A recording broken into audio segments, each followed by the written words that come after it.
everybody. Welcome to another Guild Hall episode. I think when this comes out, Lorwyn will have been out for a few days. Yeah, a few days. Yeah. Of course, pre-release has already happened. Yep. But we thought it'd be fun to go through the set, not the entire set. No. But kind of picking out our favorite cards, why they're our favorite cards. They don't necessarily mean they are good for everybody, but maybe we have a few decks and we're really stoked on some of these. Baby's first mini set review. Yeah, exactly. Yeah. After playing it though, Yeah. what would you rate it? Like out of 10, you know? Like 10 being like a perfect set, Ooh. no complaints, And this is based on play. based on what we've played and what Okay. we've seen. Okay. I think that for me, I mean, I think it's like a solid 9. Okay, I was gonna say like 8 or 9. Yeah. Yeah. I'd say like a little less than a 9 for me, only because there was nothing that immediately like sparked that like creativity. Right. You were Sure. really When I saw excited about the set, but you've been lost on what to build for I mean, it. I play Commander. We all play Commander. Yeah. Yeah, nothing scratched that itch. That's me. I didn't scratching like your weird an itch. little. Yeah, I mean, like a lot of cards to add to already existing things. Oh yeah, it's that's why an I like it. upgrade heavy set. Yeah, for sure. That's why I'm super stoked about it. Is Yeah. that there are a lot of cards that are going to work with things that already exist. I also think it's nice for people that maybe haven't played as long as we have, or as long as some of y'all have, because it's truly like a return to form set. Yeah. So it's really cool that people that maybe have joined in the last couple of years, especially with the influence from Universes Beyond bringing in new people. Yeah.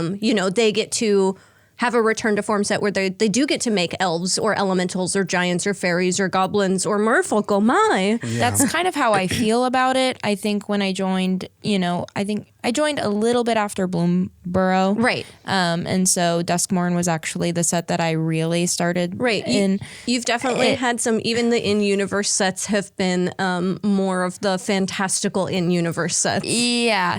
And so Yeah, with this, I Duskmorn, think it really Drift. Yeah. shines, and coming back to what everyone has said, but also what I can observe is Right. more at Magic's core. Right. And also I think that this is a set that really helps typal decks shine.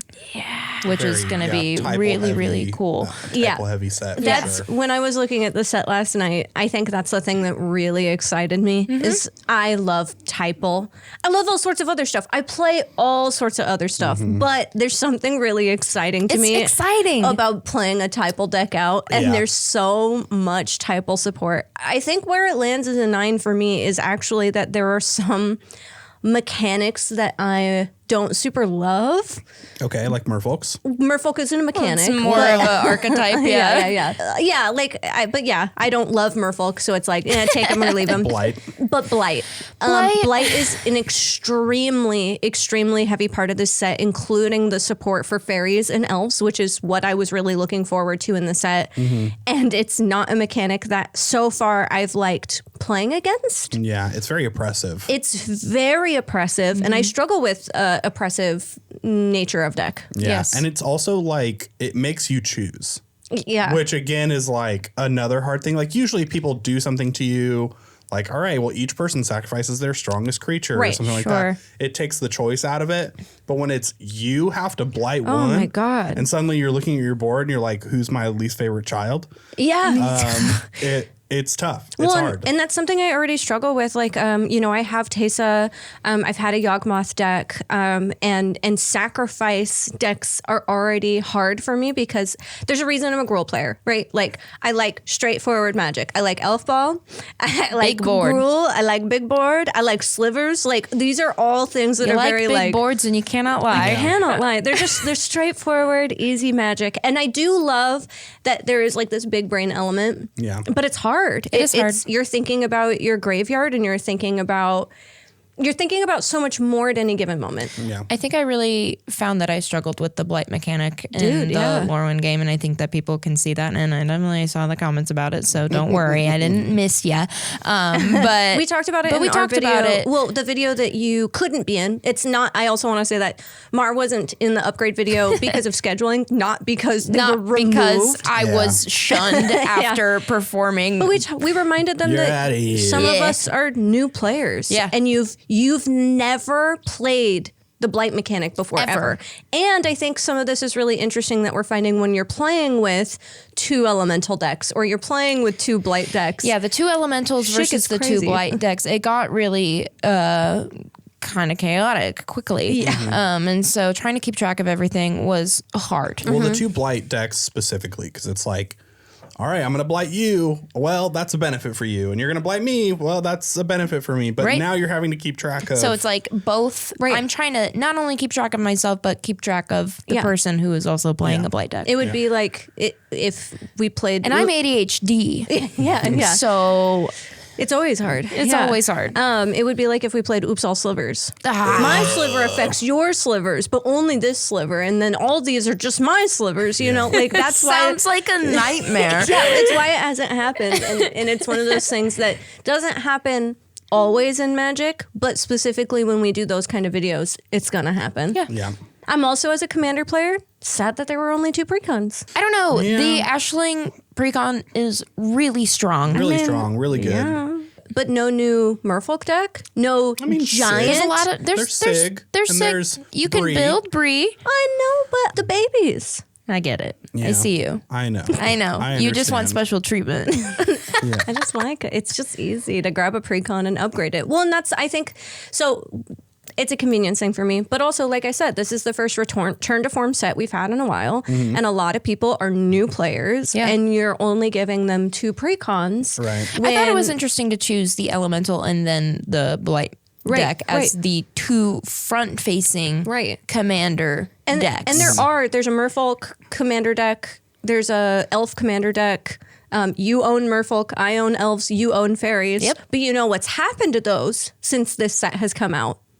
They've increased in price. Yeah. That Fey Dominion deck from Wilds of Eldraine is like $175. That's a lot. When I bought Lathril, it had gone up from what used to be a $35 deck when it came out to $50, and I can't even imagine what it is right now. No, I don't want to think Gross. about that. Yeah, so I mean, like those decks are still available. Like, you know, buying Lathril or Hawkball or the Fairy deck from Wilds of Eldraine is a really good step to using these to upgrade. Yeah. But they're no longer a $50 They're not as precon. accessible. They're not. They're not. No. Speaking of the price point on commander decks, Yeah.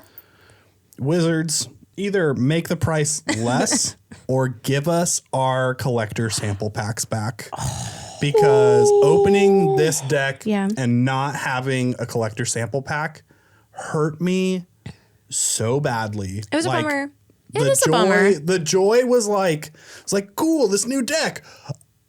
Aww. Oh, right. Well, and we've done it. If you look at some of our old videos, I think the Aether Drift videos, we all opened our boxes and then like pulled our collector packs, and Yeah. that used to determine who went 1st, Mm-hmm. or Yeah. you know, like there was something exciting about that. It was special. and it was special, and it gave you a taste of something crazy in your box. Yeah, and for Yes. people who can't, you know, maybe they saved up to buy a deck and they can't necessarily afford $40 collector Or packs. a $400 fucking box. Right. Yeah. So they get a little bit of it. Of the magic. Yeah. And you know, there's always that chance you hit something really cool. And Or it's like, really that's such a big. And great you know what? I feeling. think it's incentivizing too. Yeah. You put one as a little treat, and people go, well, maybe I could just go and get one more. You know? And I think We're it big takes little that. treat people, I if you think, can't tell. Yeah, we're little treat fanatics. It's the ADHD. Yeah, again. Yeah. I am excited talking about price point that, you know, prices went down a little. I still miss my $280 collector box. Oh, 240. $240 yeah. back in the day. Remember? Yeah. I'm glad it's not 500. I'm glad it's not 700. but I'm still not thrilled that it's 400. Sure. Did you guys hear? I'm gonna slip in a little news right now. Did you guys hear about what One Piece is doing to bring down prices and stop scalpers? I did not. Yeah. They are, when you purchase a box, they are having you open the box.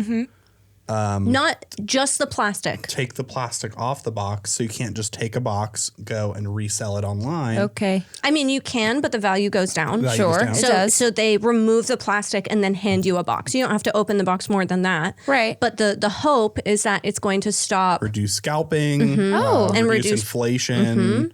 All that I like stuff. that. A lot of people are super mad about it. A lot of collectors. There are a lot of people that when And they they're- purchase a set, they purchase an extra box to keep sealed. We have a ton of friends who do that. Yeah. Yeah, Yeah. I can see where the collectors would be frustrated at that. But I like that it's bringing inflation down. Right. Like I feel bad for collectors, but I don't feel bad for the scalpers. Yeah. You know, and if that's the trade-off, then it's something cool to see. And I wonder how There this will, is a way that, scalpers ruin it for people. for other people, For right? other people. It sucks. Yeah, I'm interested to see how it goes for One Piece, and I'm interested to see if there will be a follow suit of other TCGs, especially Magic the Gathering, where I do think there's a very strong, and I mean very strong collector culture with Magic. Yeah, for sure. But at the same time, it's like it's getting more. It was already the most expensive TCG to get into, which is why we didn't get into it until our 30s.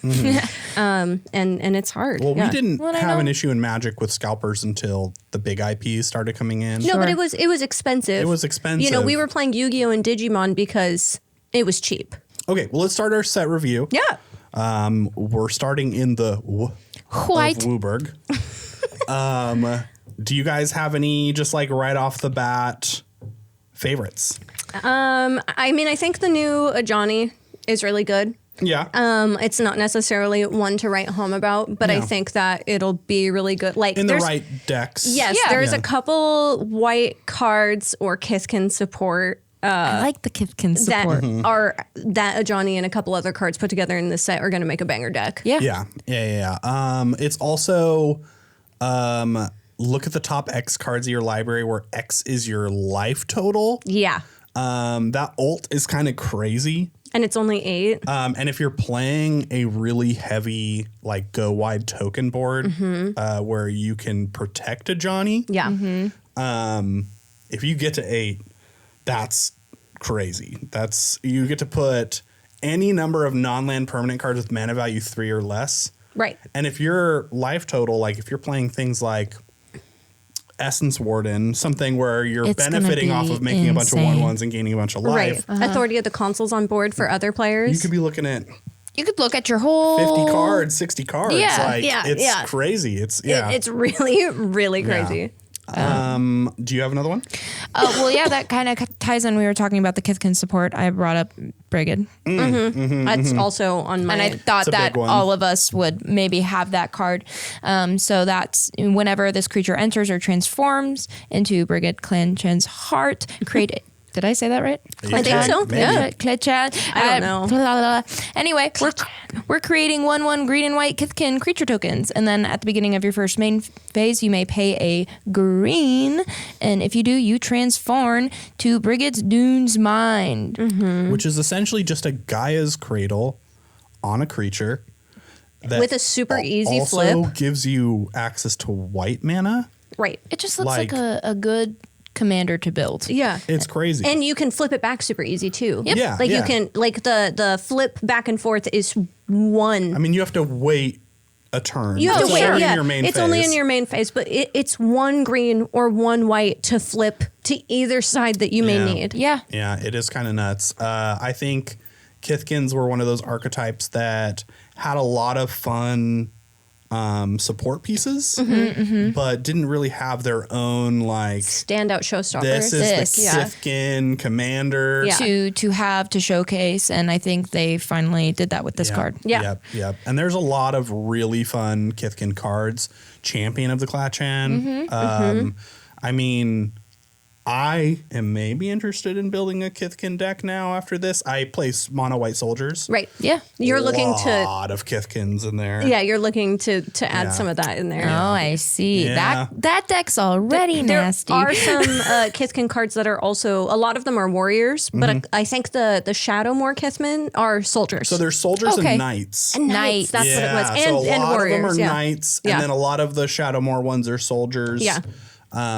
But yeah, they are. I mean, a lot of Kithkin support. If you are a fan of the archetype, you can go kind of nuts. in Or this. just token support. Yeah, If you're I mean- playing like. This set, token support. Yeah, I'm looking very heavily. I've been meaning to build Kadira for a long time. And now I'm going to have to relook at my entire build that I already wasn't done with because so much of this is token support. Yeah. Once again, you can throw a Johnny and some Kithkin and make a Kithkin cat deck. Yeah. You know, like it doesn't have to stay And I mean, typal, this but says, it's good. The backside of this says add X green or X white, where X is the number of other creatures you control. Right. You're not limited.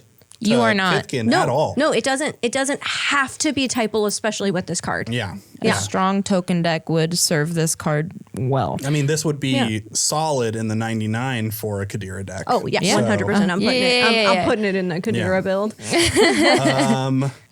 Curious Colossus. Yeah. I'm actually. I think it's a really great card. I love seeing the Giants come back and have their kind of moment. I think they're really thematic and tasty.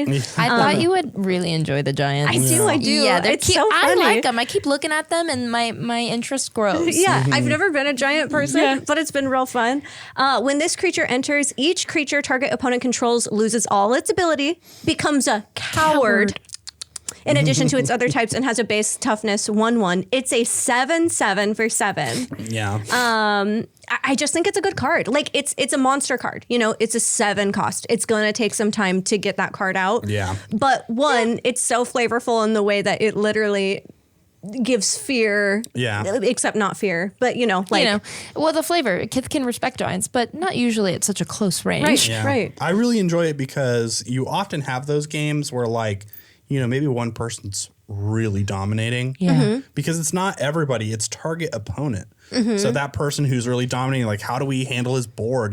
Maybe he's got Multiple something that's giving all targets. this creatures hexproof. Like, Right. Yeah. what do I do? Okay, well, I'm going to drop this. No more hexproof. They're all 1/1s.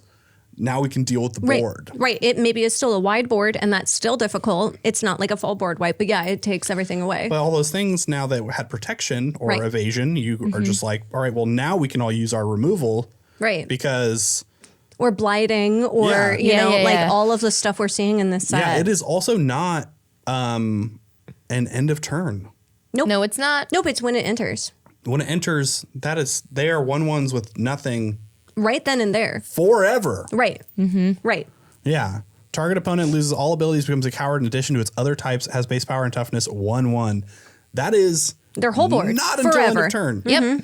Yeah. Right. So unless it's countered, It is crippling. Yeah. Yeah. It's a really good card that I think can be used. Yeah, like alternate to removal. It's a little expensive, but I think it's gonna do work. Irdu and Islu. I've seen a lot of people Yeah, very Irdu, excited Carrier about these. of Dawn. Yes, and then and the These flip elemental side, gods. which is Yeah. Isilu, Carrier of Twilight, which is kind of the figurehead mascot of the set. they're 5/5s for 5 with flying and lifelink Yes. and convoke. Convoke. Yeah. Both sides have convoke, well, which creature means spells you have convoke. right, Yeah, right, not not them, right? But it specifically. gives everything you have from here on out convoke, which Yeah. is super helpful and important. Yeah.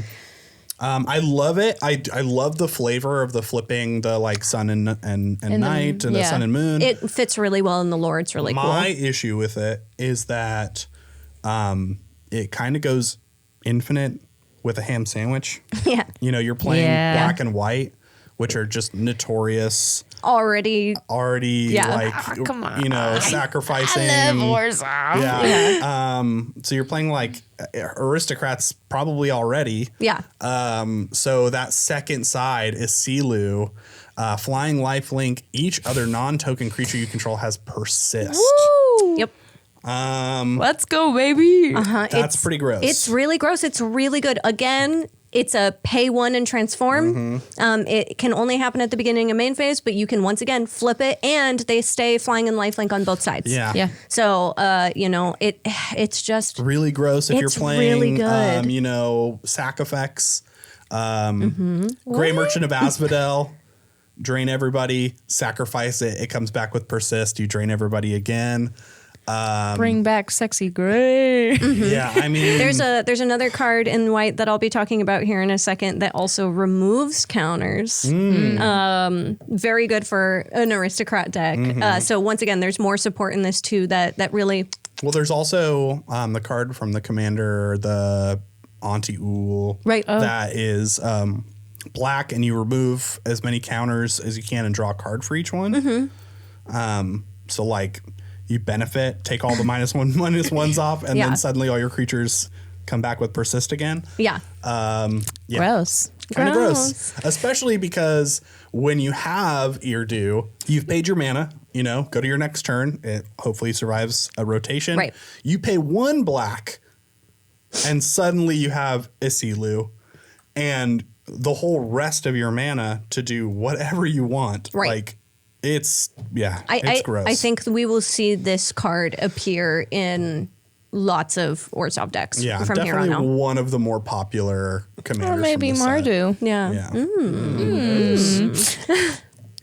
Yeah. Going down the line, tons of changelings. I love all the changelings. Yeah. Yeah, they're just cute. They Yeah. are. I mean, changelings was an archetype that like people would, if a certain typal didn't have enough support, you threw changelings in. Yeah. They're silly. They are silly. I know there's like a commander that is a satyr, and it gives all other satyrs like +1/+1 in haste. But there's only a handful of satyrs, and Right. most of them are like not great. Right. Sure. But you throw changelings in, suddenly you got way more options. Yeah, and there's a decent amount of changelings in this set too that I think help diversify that even further, which is ton. cool. If you're playing draft, white has a ton of really great removal spells. Keep Out is amazing. I want to highlight this card because it is kind of gross. Kin binding. Kin Binding. It is a 3 white enchantment. Creatures you control get +X/+X, where X is the number of creatures that enter the battlefield under your control this turn. At the beginning of combat on your turn, create a Kithkin. This is the one I was talking about also adding to Kadira. Yeah. Yeah. Yeah, it's great. It's giving you a creature every turn. It's giving you a buff every turn because the creature's coming in at the beginning of combat. It's and disgusting. It's, Yeah, It's with a token disgusting. deck, ew. Yeah. Yeah. But also, hell yeah. Hell yeah. yeah, I mean, even if you're playing like a go wide token deck and you're playing maybe one creature going to combat, you're making your token, all your creatures have +2/+2. Gross. Yeah. Gross. Or you play something that, what is that? Dogs Unleashed card that you just make 3 dogs. Oh, It's like a sorcery. Yeah, no, exactly. That's why I want to put it in Kadira because a bunch of the cards I have Yeah. slated right now are make 3 Tyrannid, make 3 dogs, Yeah. make 3 rabbits. Yeah. Yeah. You Boom. just make those, go to combat, make a Kithkin. Yep.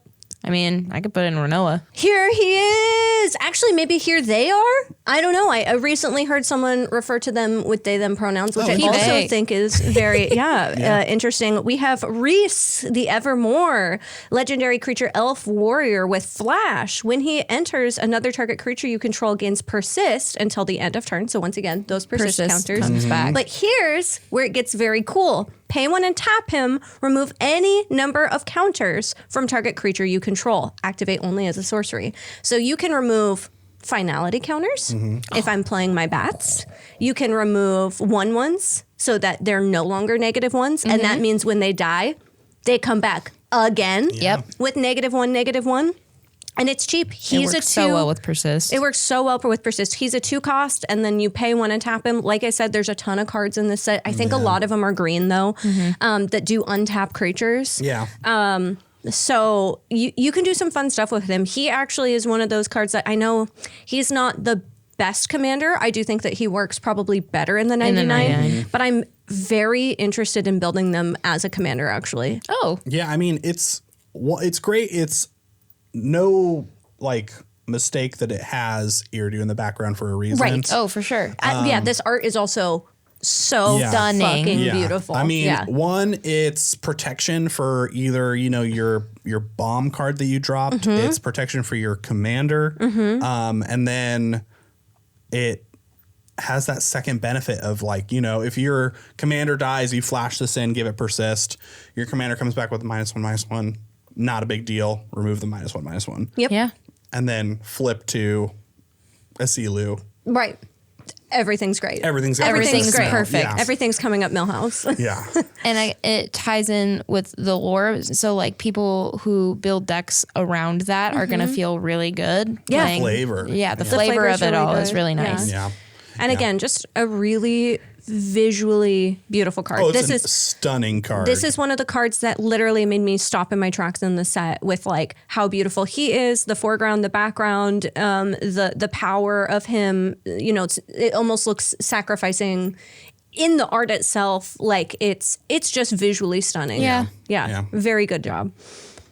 A few others to highlight. I love Slumbering Walker. I almost wrote this one down. This one just brings me a Yeah. good giggle. Yeah, I yeah, really yeah. like It's it. goofy. I love that they've been sleeping so long that they have like mountains growing on them. Yeah. Just a sleepy guy. Just sleeping. Yeah, it enters. So it's 5 mana, enters with 2 -1/-1 counters on it. Beginning of your end step, you remove a counter from it.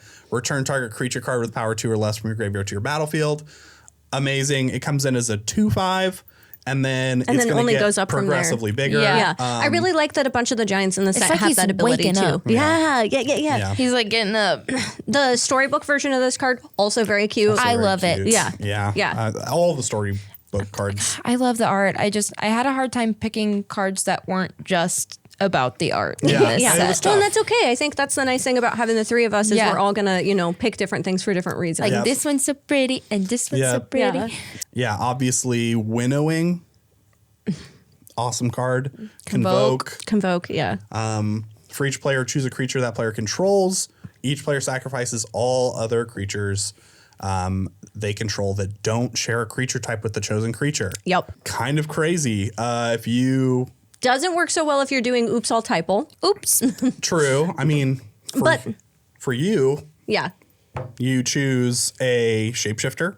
Each player sacrifices all other creatures they control that don't share a creature type with the chosen creature they control. Interesting. So like you're bored, you pick a shapeshifter, you're good. You go then they have, I don't know, a crab.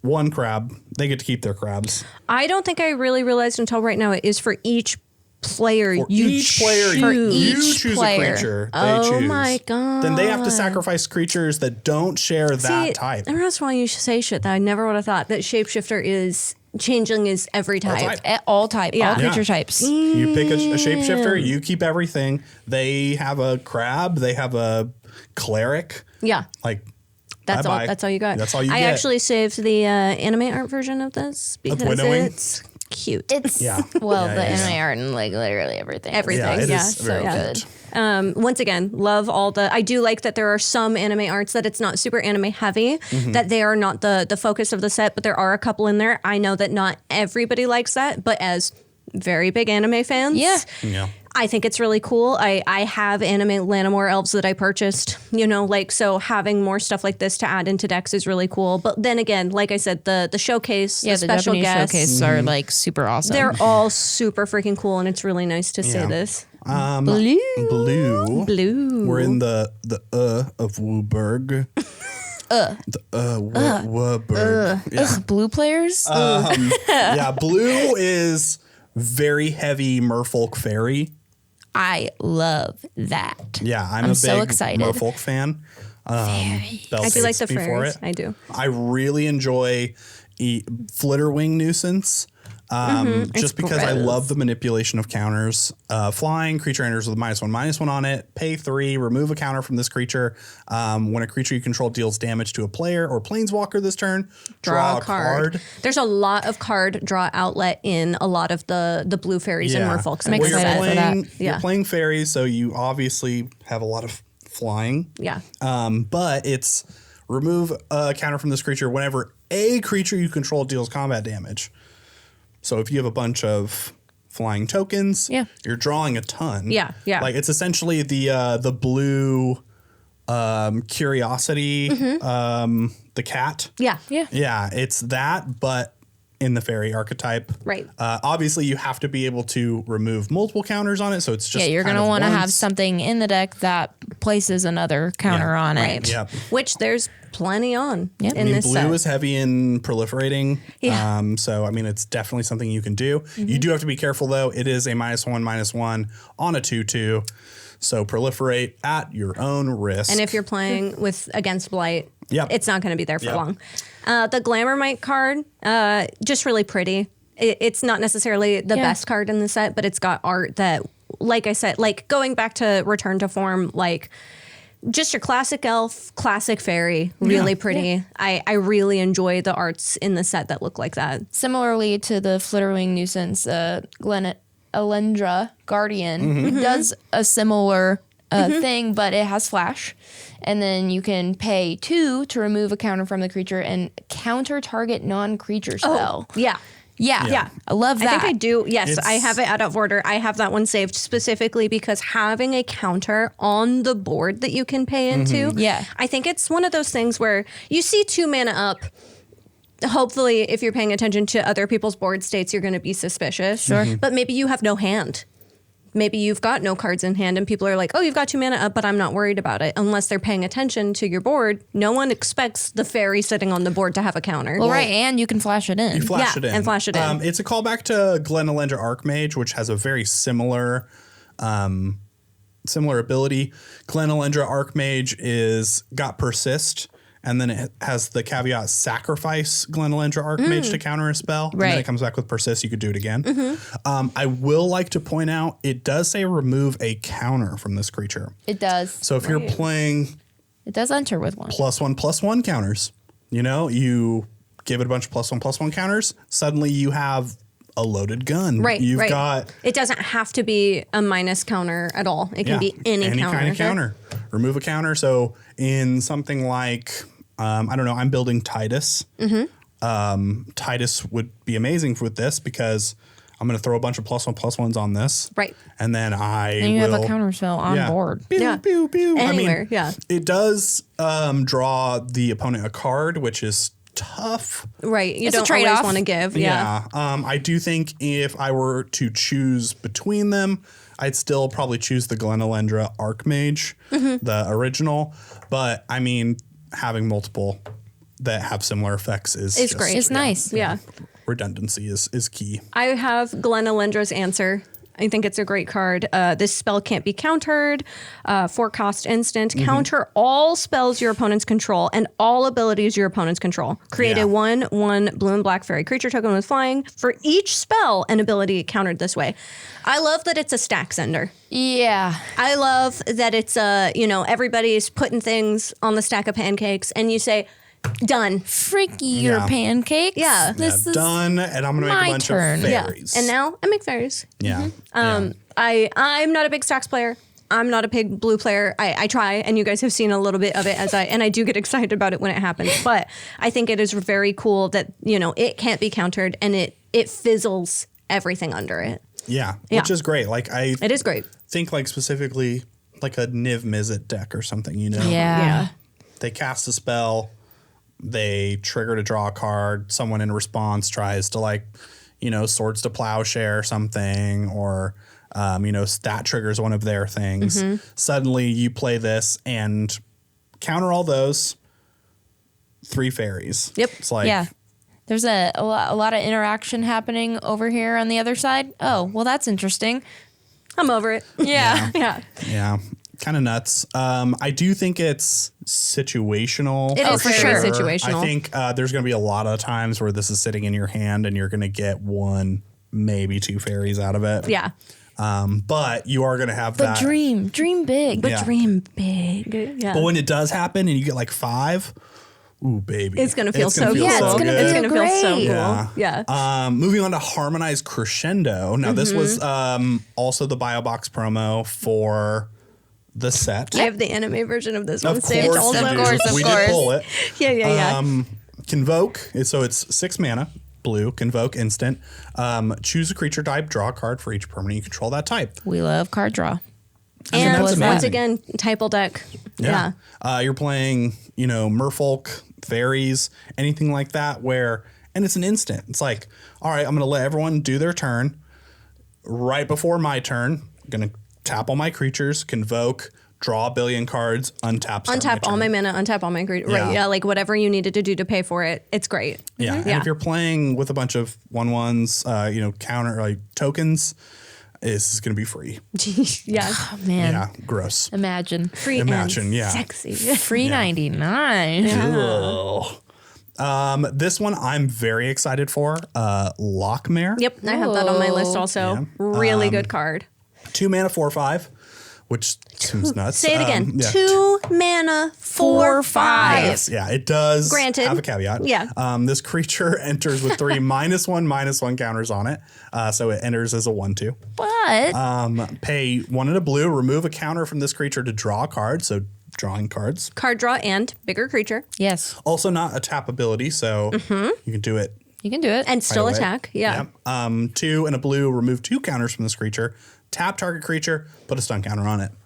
Once again, not a Titus. tap ability and not a Well, maybe. and not it's not a tap ability. You can do it as many times as you want to. It's not a once per turn. Sure. So if you have a ton of mana late game, you can just keep, as long as it's got the counters on it, you can go for a Counter is while. gonna really slow Again. somebody down. Yeah. Again, it is Just a counter. just counters. Okay, so say you use the first time, remove 2 counters, tap a creature, put a stun counter on it. Suddenly it's a 3/4. Find a way to throw either more -1s on it, proliferate, or +1/+1s on it. And suddenly, don't attack me. Yeah. Yeah, you attack me, it's stunned. Yeah. Don't Yeah. attack me, you're good. Yeah. Yeah. We're Yeah. we're cool. We're chilling. It's a really cool card to have on the board. I also, as someone who really likes folklore, mythology, all sorts of stuff, there's a lot of stuff in this set that's really heavily Celtic and Gaelic, Scottish, Irish inspired, which we talked about a little bit in the podcast. before. But seeing a Selkie on a card is just It's really really cool. I really Kelpie. like it. A Kelpie, yeah. Yeah. Kelpies are a cool thing that aren't often represented. And of course it can't be a Kelpie, it has to be a horse serpent, but still, as someone who likes folklore, that's enough for me. That's really cool. I like it. Also, more horse support. More horse support. More horse support. Not a lot of horse. I'm not a horse person myself. Not a horse girl. Nah. Again, mirror form, I really have cute. that. Yeah, Yeah. I'm very excited. Love the art. Yeah. Very cool. But also it's a 4 and 2 blue instant. Each non-land permanent you control becomes a copy of target non-aura permanent. So, okay, consider this. So that's all your non-lands. At instant speed, you can choose any of them, and everything becomes that one thing for the whole game. Yeah, it is not until end of turn. Oh, it is not until No. end of Is turn. So gross. yeah, it's gross, and it kind of speaks for itself. It can be crazy powerful depending on what you target, but it also just feels like really silly and fun, which I think is like a theme of this set. That's so cute. He's just a silly little guy who can. I'm like waiting the for changeling. the average blue player to make a billionistic studies. No. Don't do that. Oh, someone's gonna Well, do hear it. me out. Oh my god. You can also use it as protection. Turn all of your things into lands. So if there's a board that says, or like a board wipe that says destroy all creatures or destroy all non-land permanents. You can't. It has to each non-land permanent. Oh, yeah. No, you're right. You're right. Becomes a Any copy of permanent. target permanent. Yeah. I'm just saying it could kind of get out of hand kind of quickly. And That's true. I mean, you do have to then have just everything stay as lands. But that's fine. But it's Suddenly, at least if a board wipe becomes immense value. Yeah. Suddenly you're untapping with 4, 5, 6 more lands. Yeah. Yeah, it's pretty good. Also, It is a little It was bit just of a silly idea that I had. No. I was like, what if land? Well, yeah. If I'm gonna get board wiped, hell yeah, give me more land. Yeah. Yeah. Also, it doesn't have to be a permanent you control. True. Yeah. It could be somebody else's. Someone has a creature on board that's giving protection, or an anthem effect, Or lifelink that they have that you don't. Like so many answers. something like that. Yeah. Yeah. I think of like anthem effects, like elves get +1/+1, or you know, This card is stupid. they have like a Priest of Titania or something that's like Everything taps for mana. You tap green for how many elves you have. Suddenly you untap and you have 1 billion mana. So much mana. I couldn't take my eyes off this card. Yeah, no, the things that you can do with this card make my brain hurt. Yeah. It's so fun. Yeah. It's When so this silly. resolves in a game, it's gonna No. suddenly turn into wait, no, that's not this. I mean, this is a anymore. It's game-winning this. card. You're gonna need Could be your for sure. Yeah, you're gonna need your nerd tokens or your infinite tokens Yeah. to write down what everything is. To the dismay of a few people in our comments, imagine casting this on a crater hoof. Shut up. Yeah. Ooh, gross. I can't play it in anything that I have Crater Hoof in. I mean, to be fair, they become crater hoof. They Right. don't get the ETB. No, they don't. They don't. So not great. Not quite as good, but yeah. But I mean, you can do some nut stuff. With Yeah. You this could do a card. lot of things. What if doubling season? The math. Okay, moving on. Yeah. Of course, we have to talk about our leather bulge of a boy here, Oko. Yeah, wait, can we- Lorwyn Slutty Leash. guy. I know what you're about to talk about, but can we talk about how there's a little bit of a dick outline in this A card? little bit of a dick said a outline. little bit. He's smuggling a summer sausage over there. Are you kidding me? A never night sausage, if you will. Yeah. Oko, Lorwyn Liege, 2 and a blue, legendary planeswalker. It's giving David Bowie with all the Oh, for changelings sure, around for him. Sure. Oh, It is yeah. definitely a Goblin King-esque. I'm waiting. It's so inspired. I'm waiting for the moment that this turns into David Bowie. This one is so at the beginning of your main phase, you can pay green if you do transform Oko. Mm-hmm.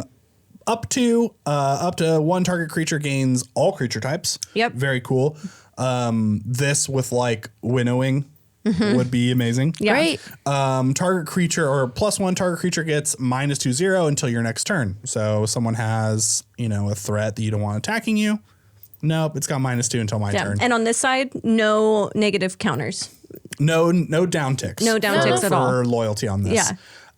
It does flip into Oko Shadowmoor Scion. Mm-hmm.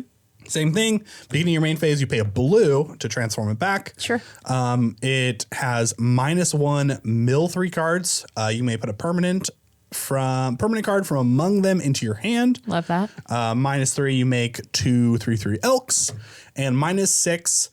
Choose a creature type. You get an emblem with creatures you control of the chosen type have +3/+3 vigilance and hexproof. Wow. Yeah, that's pretty gross. Yeah. Pretty good. I don't know how quickly it would take a little bit to get Time. there. But what's nice is, it feels kind of hidden because you keep it on the blue side for a while. You uptick, you get it. +2 to the loyalty. Right. You get it 6, 7, 8 loyalty, and then you flip it, and then you have the ability to do all this. To be fair, you are playing in blue and green. So Yeah. blue, there's tons of proliferating. Green, having doubling season on the field when Yep. this enters, immediately gives it 6 loyalty.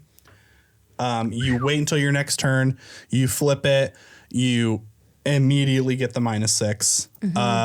Also, if you find a way to give them a ton of loyalty counters, whether that's doubling season, Vorinclex, proliferating, Yeah. give yourself multiple of these. Right. Multiple emblems. You do not have to have just one. You could you have don't. more. Or Suddenly- make a bunch of elk. Yeah. Which I love this because I feel like you look at the front, it's very unassuming. It's like, all right, Yes, Yes, that's what I mean. Like you Yeah. can really It's stack it sneaky. up on that side. It is. Flip it for one at the start of your turn, and then you're like, and now I devastate Yeah. you. I I feel feel like- like that's thematic yeah, to Oko, though. 100%. I feel like people, when they're going to attack you, they're like, wait, what does that planeswalker do? Not a lot. You're like, it just does +2 He's this, chilling. Look at +1 him. this. He's laid back. And they're like, okay, that's not a huge deal. I'll just attack you. Okay, and then suddenly Flip. you flip it, and they're like, oh. It was a big deal. It was a big deal the whole time. Yeah. Gross. Love it. Oko, not as strong, I think, as the original Oko. But fun. but fun. I think definitely has a spot in a lot of Simic decks, a lot of Sultai decks. Yeah. Good time. I have Run Away Together on my list purely for the art again. I love so it. beautiful. It's beautiful. I know. It kind of almost made me cry when we saw it for the first time. Literally, it's so earnest and beautiful and soft. Obviously, Run Away Together is a reprint. We've seen it a couple times. The flavor text almost got me again. Yeah. I just read it and went, it's so romantic-y. yes. That's why I love it. And that's what, maybe you've seen the podcast that I was on Decked Out, where we talked about, do we need K-pop demon hunters and romantasy in Magic to bring women in? You got it.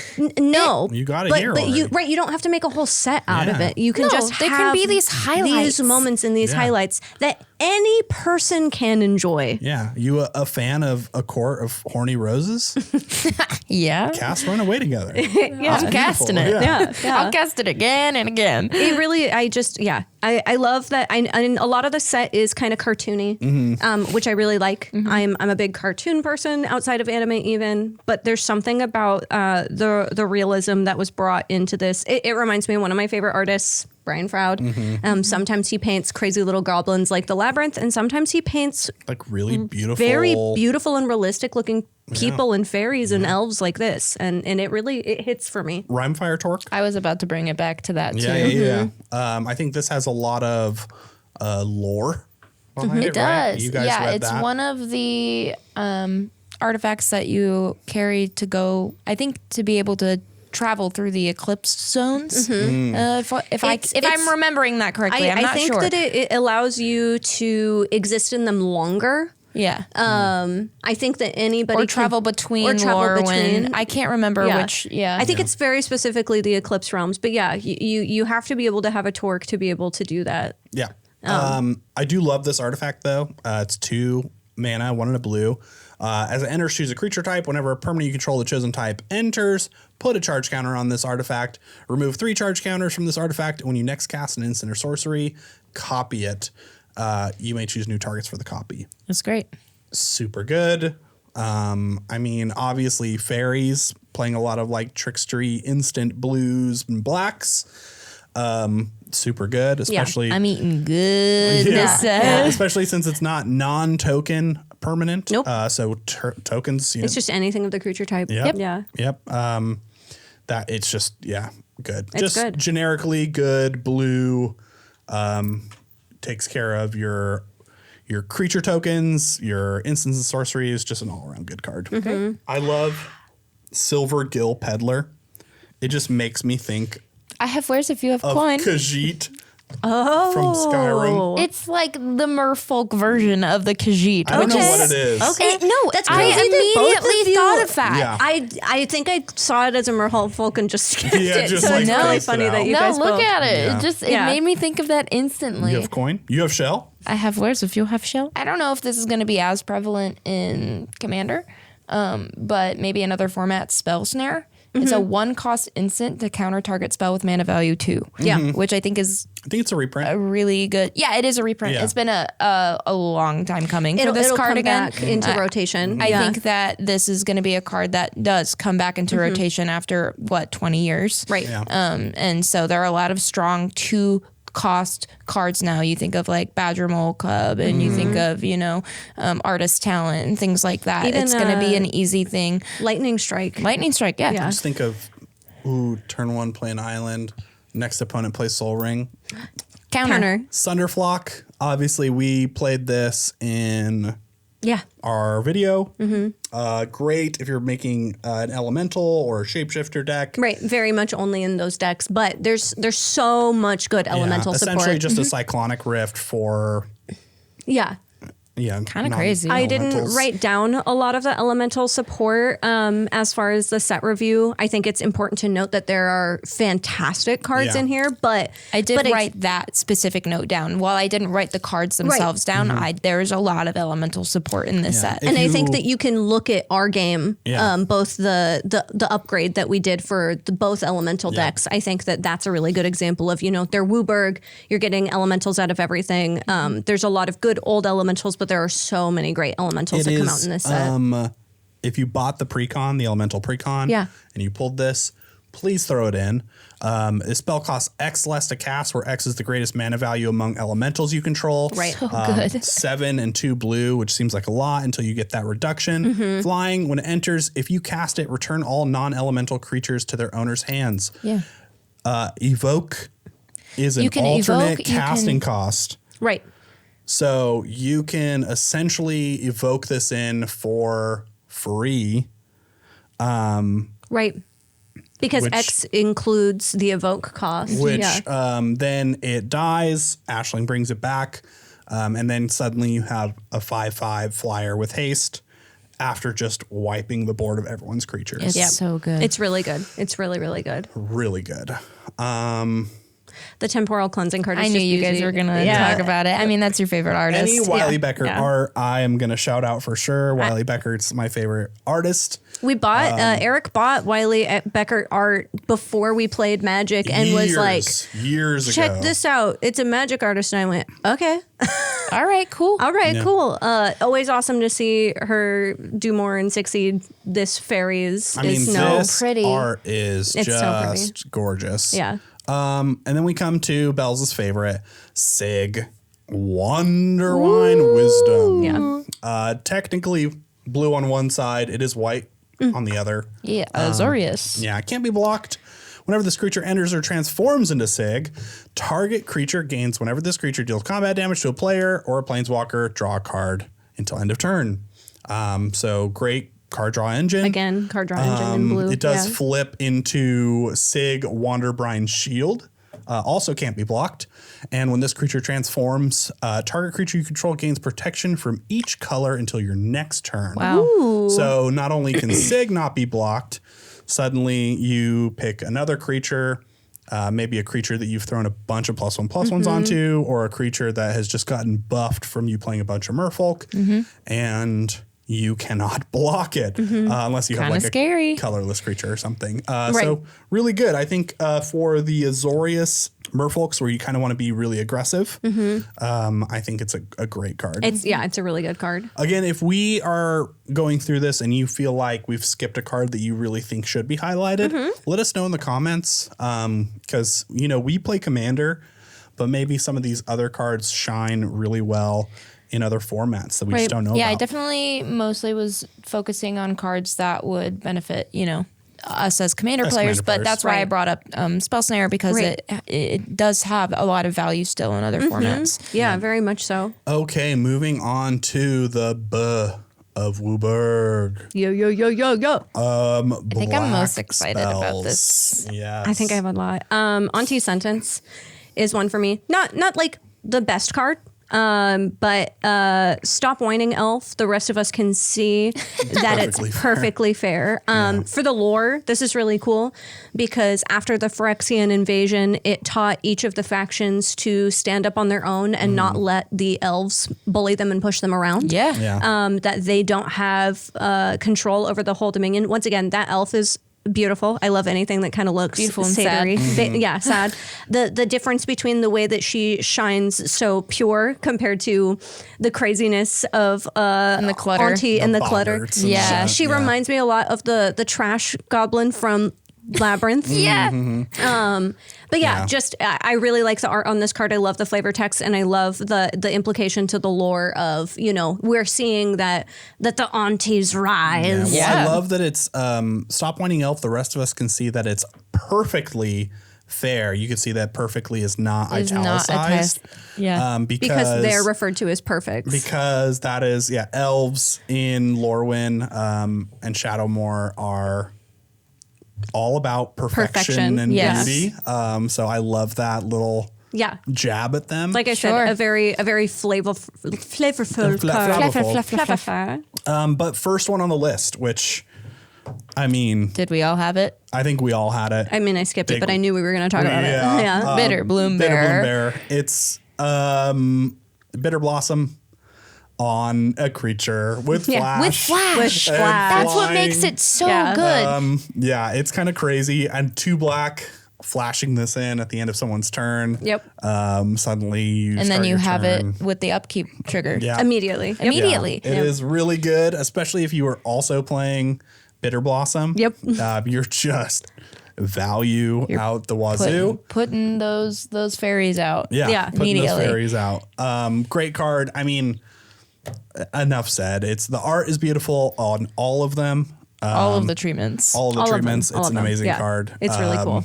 I love the use of like the flowers in the original art. Mm-hmm. I love how like the flowers all like mean something in the design Yeah. with these cards. Yeah. So very cool. Amazing card. One I want to talk about, Bloodline Bidding.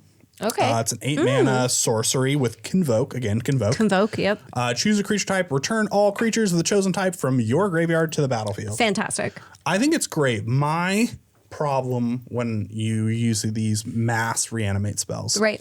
is that I'm typically in a position where I don't have a lot to convoke. yeah.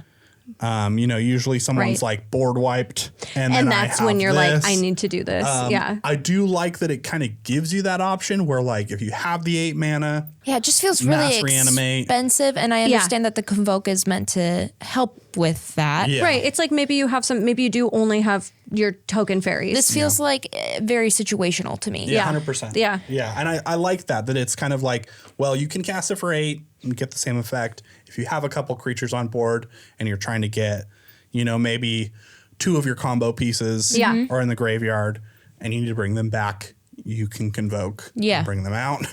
Dawnhand Dissident, Yeah. great support if you bought the Blight deck. Yep. It just does everything you want to do in a Blight deck. Yeah, the blue and the black is going to have a lot of blight mechanic that really brings stuff around. Yep. On to the G's. The G's. The G's. The G's.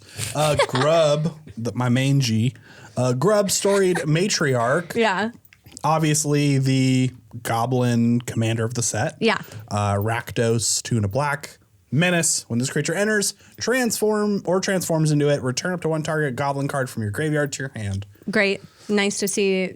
And once again, a pay 1 and flip on the beginning of your turn. Yep. So you can easily every turn. And I'm thinking Every other turn, get something I back. can't remember the name of the goblin, but there's the goblin that you sacrifice a goblin, make 1 red mana. Yep.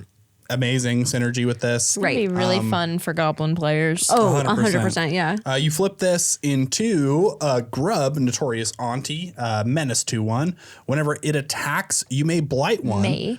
If you do, create a tapped and attacking token that's a copy of Blighted Creature, except it has at the beginning of the end step, you sacrifice it. Again, It's great. so many goblins that if you copy, like, oh God, I'm just thinking of like the Krenko decks. Yeah, the Krenko We're decks all are going to thinking be Krenko, yeah. insane.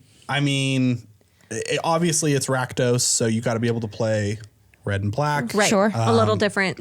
But like, yeah, it's nuts. This card is so gross. You're making copies of things that have anthem effects or yeah. Yeah. I think we're going to see this pop up a lot. 100%. Yeah. Yeah. It's just a goblins doing goblin things. Goblin grub. Yeah, Yeah. goblining up. Well, and it's nice. It's nice to get another goblin that has come out that is a commander. Yeah. I really like the Iron Shield Elf. Yeah. I think that's what it was called. I'm not entirely sure. Yeah, Iron Shield Elf. It's just nice to see a black elf creature for a Golgari deck. I play Golgari elves. Yeah. Discard a creature. This gains indestructible. Or discard a card. Nice little blocker. 3/1 with I think indestructible. in like arena and stuff, it's a super Yeah, it's solid good card. for that. yeah, for sure. it's going to be really good for a little bit of protection. And then of course, I was looking at Moon Shadow. yeah, we got to talk about Moon Mommy. Yeah. Mommy. Are you fucking kidding It's a me? 1-cost 7/7. Now, of course, it does enter with The caveat. 6 -1/-1 counters. But whenever 1 or more permanent cards are put into your graveyard from anywhere, while this creature has -1/-1 counter on it, you remove a -1/-1 counter from this creature. Yeah. Yep. Yeah. Yep. Gross. If you are playing So a deck incredible. with a bunch of treasure tokens, Yep. you cast this for a black, sacrifice all your treasure to cast something big. Every treasure that you sacrifice is going to take a -1/-1 off of this. And then you have a 7/7 And then with you have menace. a 7/7 with Menace. Yep. Yep. Yeah. Yep. Gross. It's- 1 mana. I feel like people are gonna do some dirty things with this card. The art is beautiful. Yeah. I love a hot girl, weird body. Yeah, You know, a girl hot weird. girl, weird, Weird body, body. shielded coated. The anime art of it is fucking stunning. Yeah. I love the new moon and the full moon on the art. This might, I guess, this could be the Eclipsed realm itself. Yeah, that's what it looks like to me. But yeah, just this is a great card. I'm very excited about this, and an elemental. And Again, an elemental. And Speaking of minus one people counters. And minus doing ones. gross things with cards, Morn Song Aria. I yes. think this is, it's hard for me because when you read it, it sounds really cool. Yeah. I Everyone think gets in to do the cool things. practice, I don't think everyone gets to do the cool things.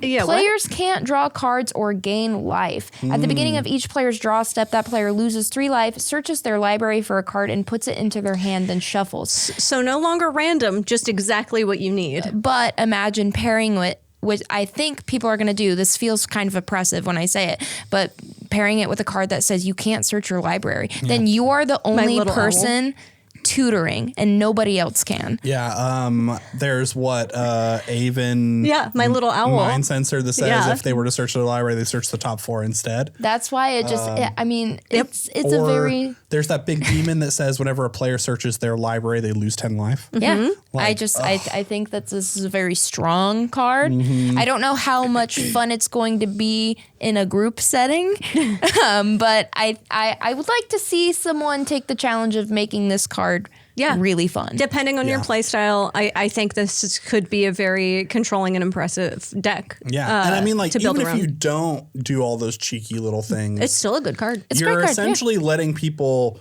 tutor for the best thing for them at that moment, yeah. every turn. Including a board like a enchantment removal. 100%. You could do that, and then immediately someone either says, "I think this is really fun, and I'm accepting the challenge," or "Absolutely not, I'm going to get Yeah. enchantment removal." Or like, I've gotten what I need out of this. now it's time. Yeah. yeah. Twilight Yes. Diviner. This is okay. This is probably the card that I'm actually oddly most excited about. I feel like I told you to put this card in a deck, and as soon as I read it, I was like, oh my It's god. great card. immediately going into my Terra deck. A 3-cost 3/3 elf cleric that surveils on ETB. Whenever one or more other creatures you control enter, if they entered or were cast from a graveyard, create a token that's a copy of one of them. And then, I don't know, it's just, I mean, that only triggers once each turn. But that's all you need. Yeah, that is all you need. Making Yeah. copies of the things, returning from the graveyard with Terra's ability is going to be very strong. It doesn't sacrifice either. That token will stay as long as it stays. Yep. Yeah. I just think this is a great card for a lot of Reanimator or graveyard decks. Yeah. 100%. It 100%. does everything you want. It surveils on ETB, so you can throw stuff into the graveyard. Anything reanimated, you get a copy of, which, I mean, if you're playing a lot of legendary creatures isn't the best, maybe they have a strong ETB and they immediately sacrifice to the legendary rule. But I think I'll be putting this in my bat deck in Zoraline, because then I get stuff out with Zoraline's trigger that has finality counters on it. But with Twilight Diviner on the field, you make a copy I of make it. a copy of it, and that copy doesn't have a finality does counter. not. Yeah. And I'm not playing a lot of legendaries in that. I'm playing a lot of 3-cost bats. Bats, yeah. Yeah. And it already plays clerics. So, very different than your Terra deck, but still another graveyard deck that this is going to kill in. Yeah. It's very With good. the 3 power, I can bring it back with Terra, but then also it's not a cast ability to surveil. Like, it is on enter. ETB. So, and that's So people kill it or board wipe, Yeah. suddenly you're bringing it back with, it's And it's 3 costs, so I can bring it back with with Zoraline. Yeah, It's it just does everything really you good. want. It's really good. Yeah, like this was I one put of a those little cards. heart by it in my notes. Yeah. Also, yeah. the art is, oh my gosh, I think I'm just in love. It's beautiful. It's It's another beautiful. card that I'm really sad isn't a commander, because I love to aesthetically play beautiful commanders. And this In is my heart. my aesthetic. In my heart. But Yeah. it doesn't matter, because it's still going to be such a nice combo piece in a lot Such of decks. Gorgeous art. It's Yeah. beautiful. Yeah. That's one that I would have hanging in my house. yeah. Me Yeah. too. Yeah. Yeah. Yeah. Again, that's all the special treatments. Yeah.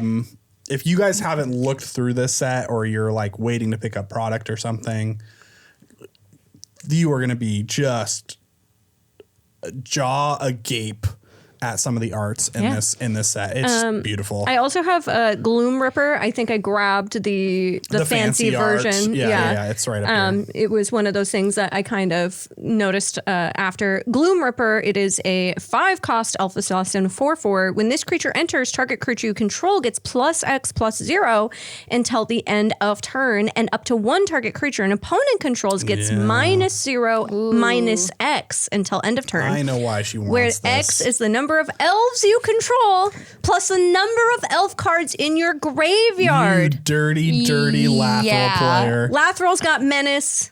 Say you've got 2, your enemy has 2 cards on the battlefield. You're going to give the second one -X. Your It's Lathril removal. deck is going to be just... Yeah, Lathril's going to hit for Lathril's going to hit for a bunch because it's not just what's on the make field. a It's in the billion graveyard. elves. You make a billion elves. It's a great fucking card. I'm gonna hide this card from you. We already own it, right? Oh, for sure. We pulled it? Yeah. I'm not going to have fun trying to take cards out of Lathril because it's already got so much synergy and so much of the set has so much support for Lathril. No. But this is a great card. It's and beyond Lathril, it's a plus for attack, and then it's also probably removal. Yeah. It's great. To all the people out there, if your partner or wife or whatever says, "Hey, I really want to make an elf deck," say no. No. Say, "Oh, sorry, I don't think they make enough of those to make a deck." No. Because then you're gonna have to play against it all the time. I love it. And Love you're no it. longer gonna. You see an elf card in a set, and immediately you get upset. Love it. I love it. Every time an elf gets cast, just... I know. Love it. And I know that this card was in the commander decks, but I do want to touch on it before we leave the black mana. Grave Venerations. It's a 4-cost enchantment. Oh, yeah.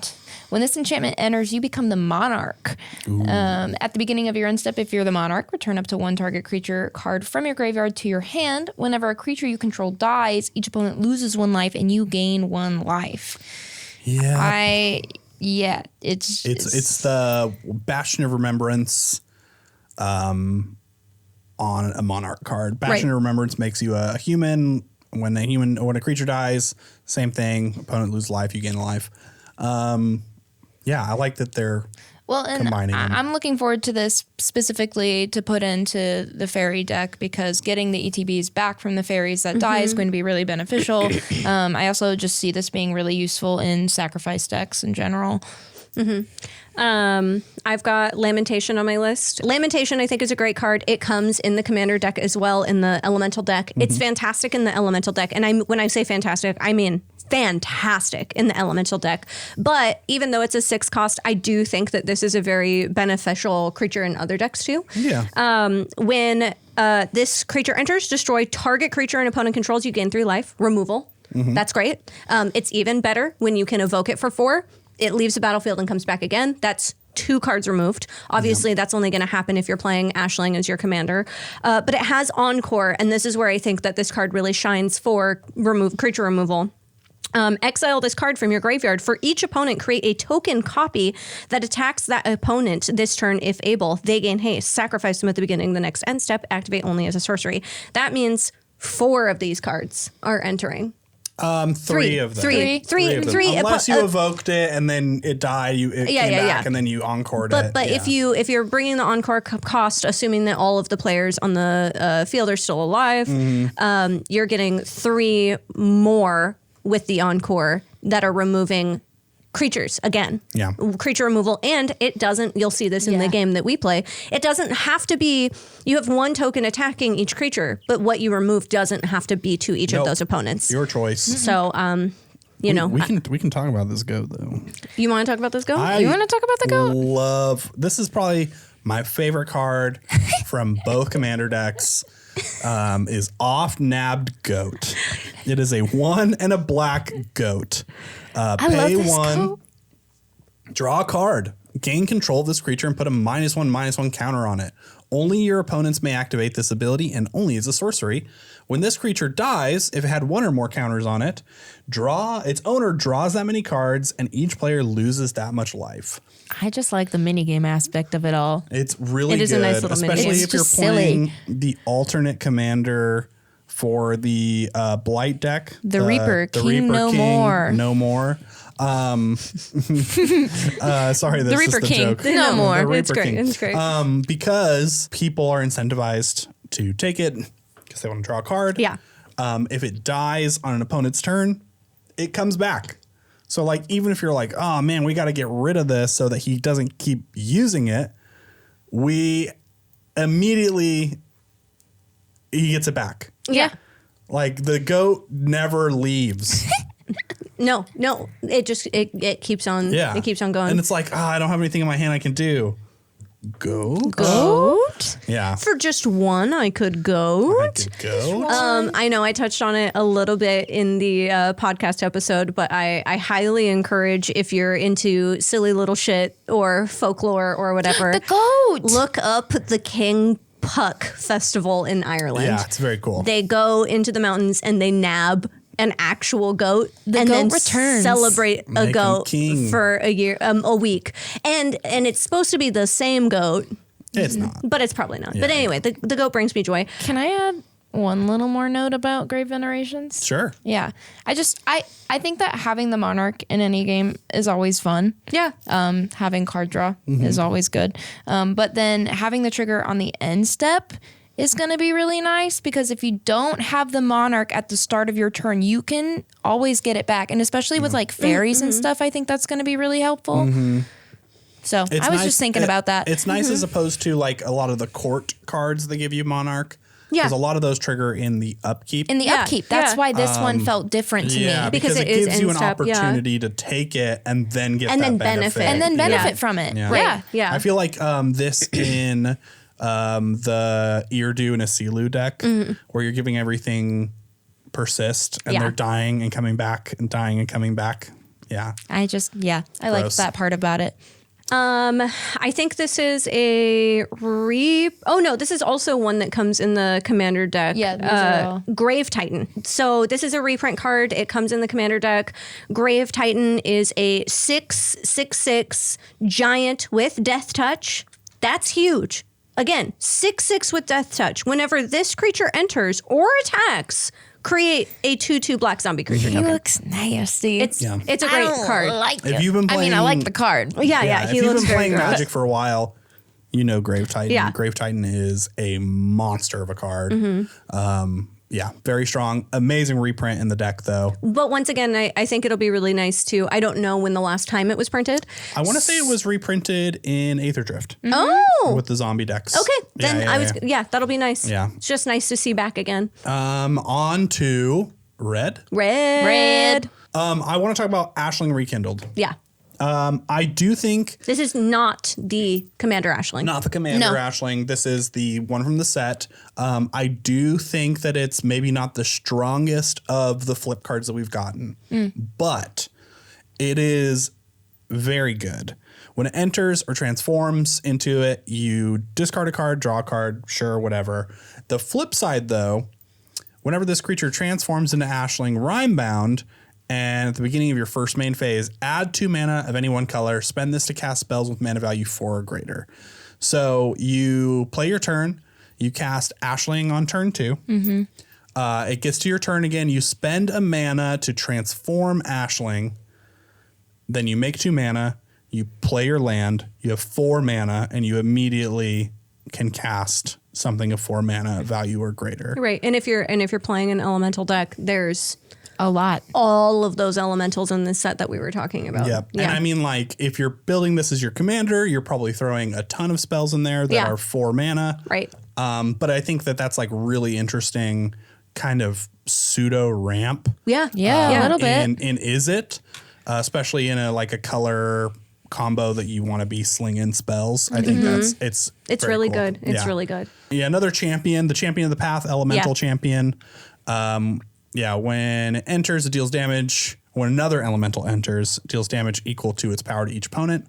Super strong. Really strong. Well, Yeah. and it's a I looked and at this this one is a little bit, too. 7/3 for 4 as well. 7/3 for 4. You do have to behold Right. an elemental. Yeah. But again, if you're playing, say you're playing draft or something, shapeshifter, Again, Gone. yeah, that's Yeah. great. you've got Yeah. a 7/3.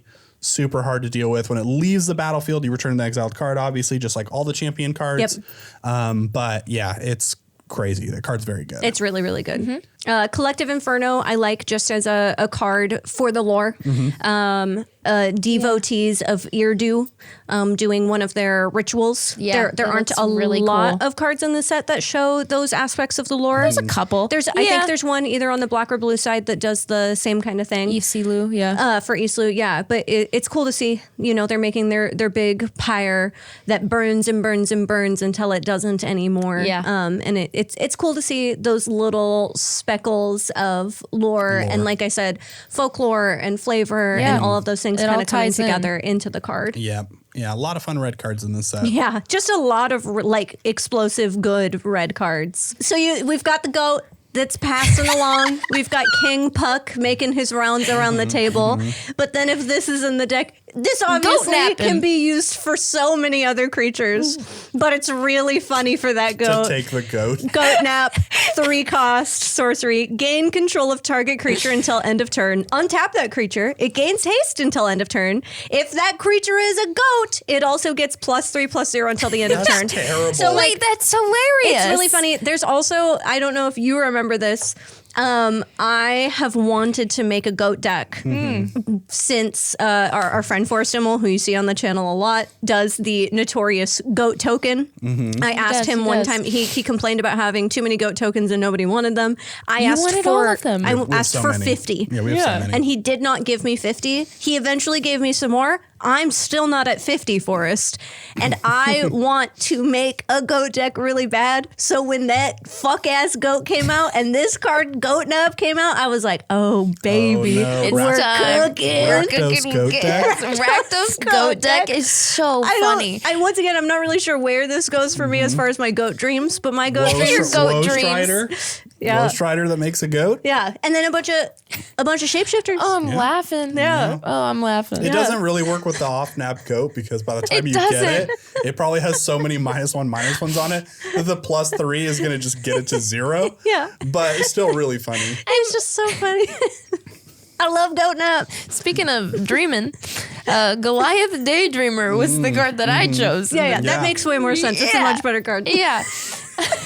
It's a 4-cost 4/4 giant wizard. Whenever you cast an instant or sorcery spell from your hand, exile that card with a dream counter on it instead of putting it into your graveyard as it resolves. Whenever this creature attacks, you may cast a spell from among cards you own and exile with dream counters on them without paying its mana cost. Again, just playing cards from exile from cheap is going to be fun.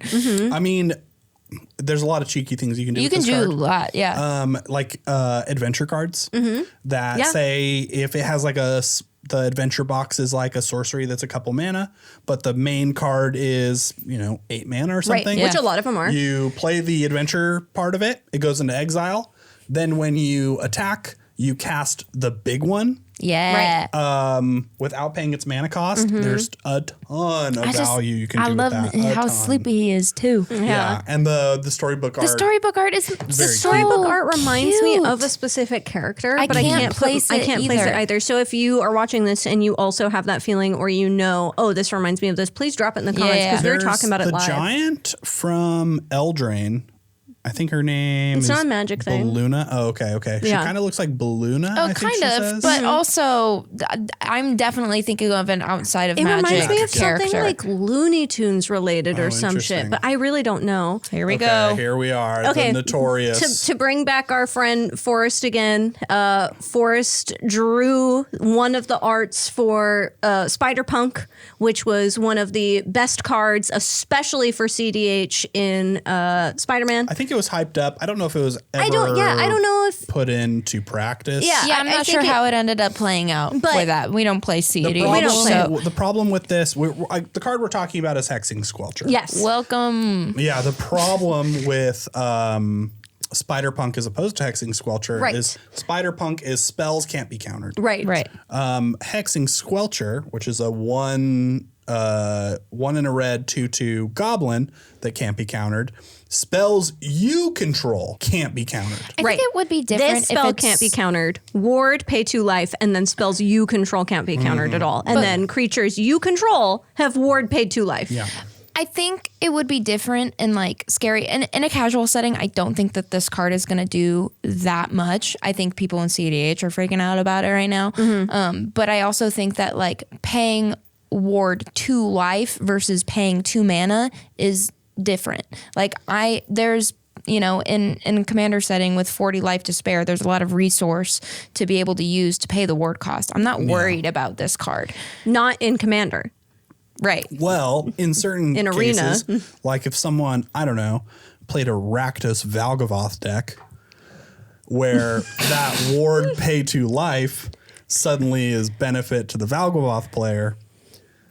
I can see that. Be different. It could be depending saying on what's that on the this is field. all Could be different. theoretical. If you're playing Sure. if you're playing a red burn deck where people are losing life incredibly quickly, Yeah. and you're not at 40 in the first couple turns, you're at 20 or 15, then paying 2 life suddenly looks a lot different. Well, that's true. I definitely Yeah, think in but standard I think in a And casual standard, setting, yeah. it's not as strong No. as it would be in different. Yeah. Yeah, standard for sure when you're playing with 20 life and, you know, you got to get I can rid see of you it. putting this in Azula. Yeah. I Yeah. can see this in Azula. I think that I will see this pop up a lot as we play Arena. Yeah.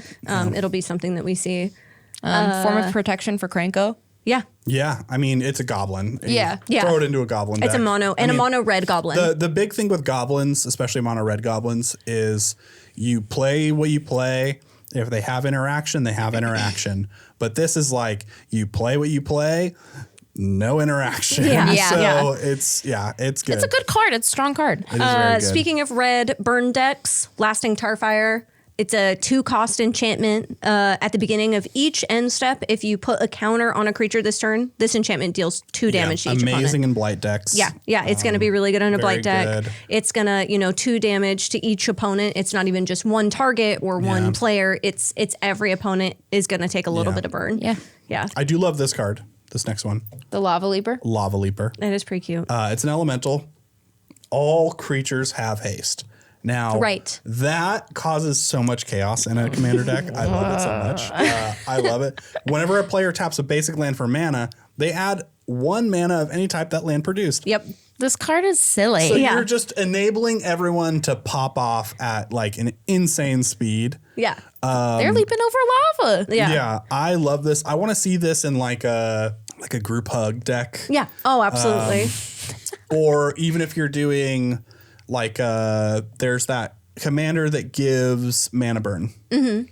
And making God, mana burn. everyone produce more mana, but then they take damage for from not the mana spending they're it. not spending. Oh, Go decks.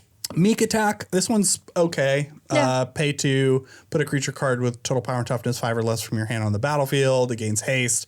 It's kind of like a sneak attack for small creatures. yeah. I think that's why it's called Meek Attack. Yeah. Meek attack, sneak attack. Meek Attack, Meek Yeah. Attack. I think it's good. Then you sacrifice the creature at the end. I don't know why you wouldn't just play sneak attack. Right. I don't know. Yeah, I feel like if I had a choice between the two. Because this one is kind of gives you a limitation.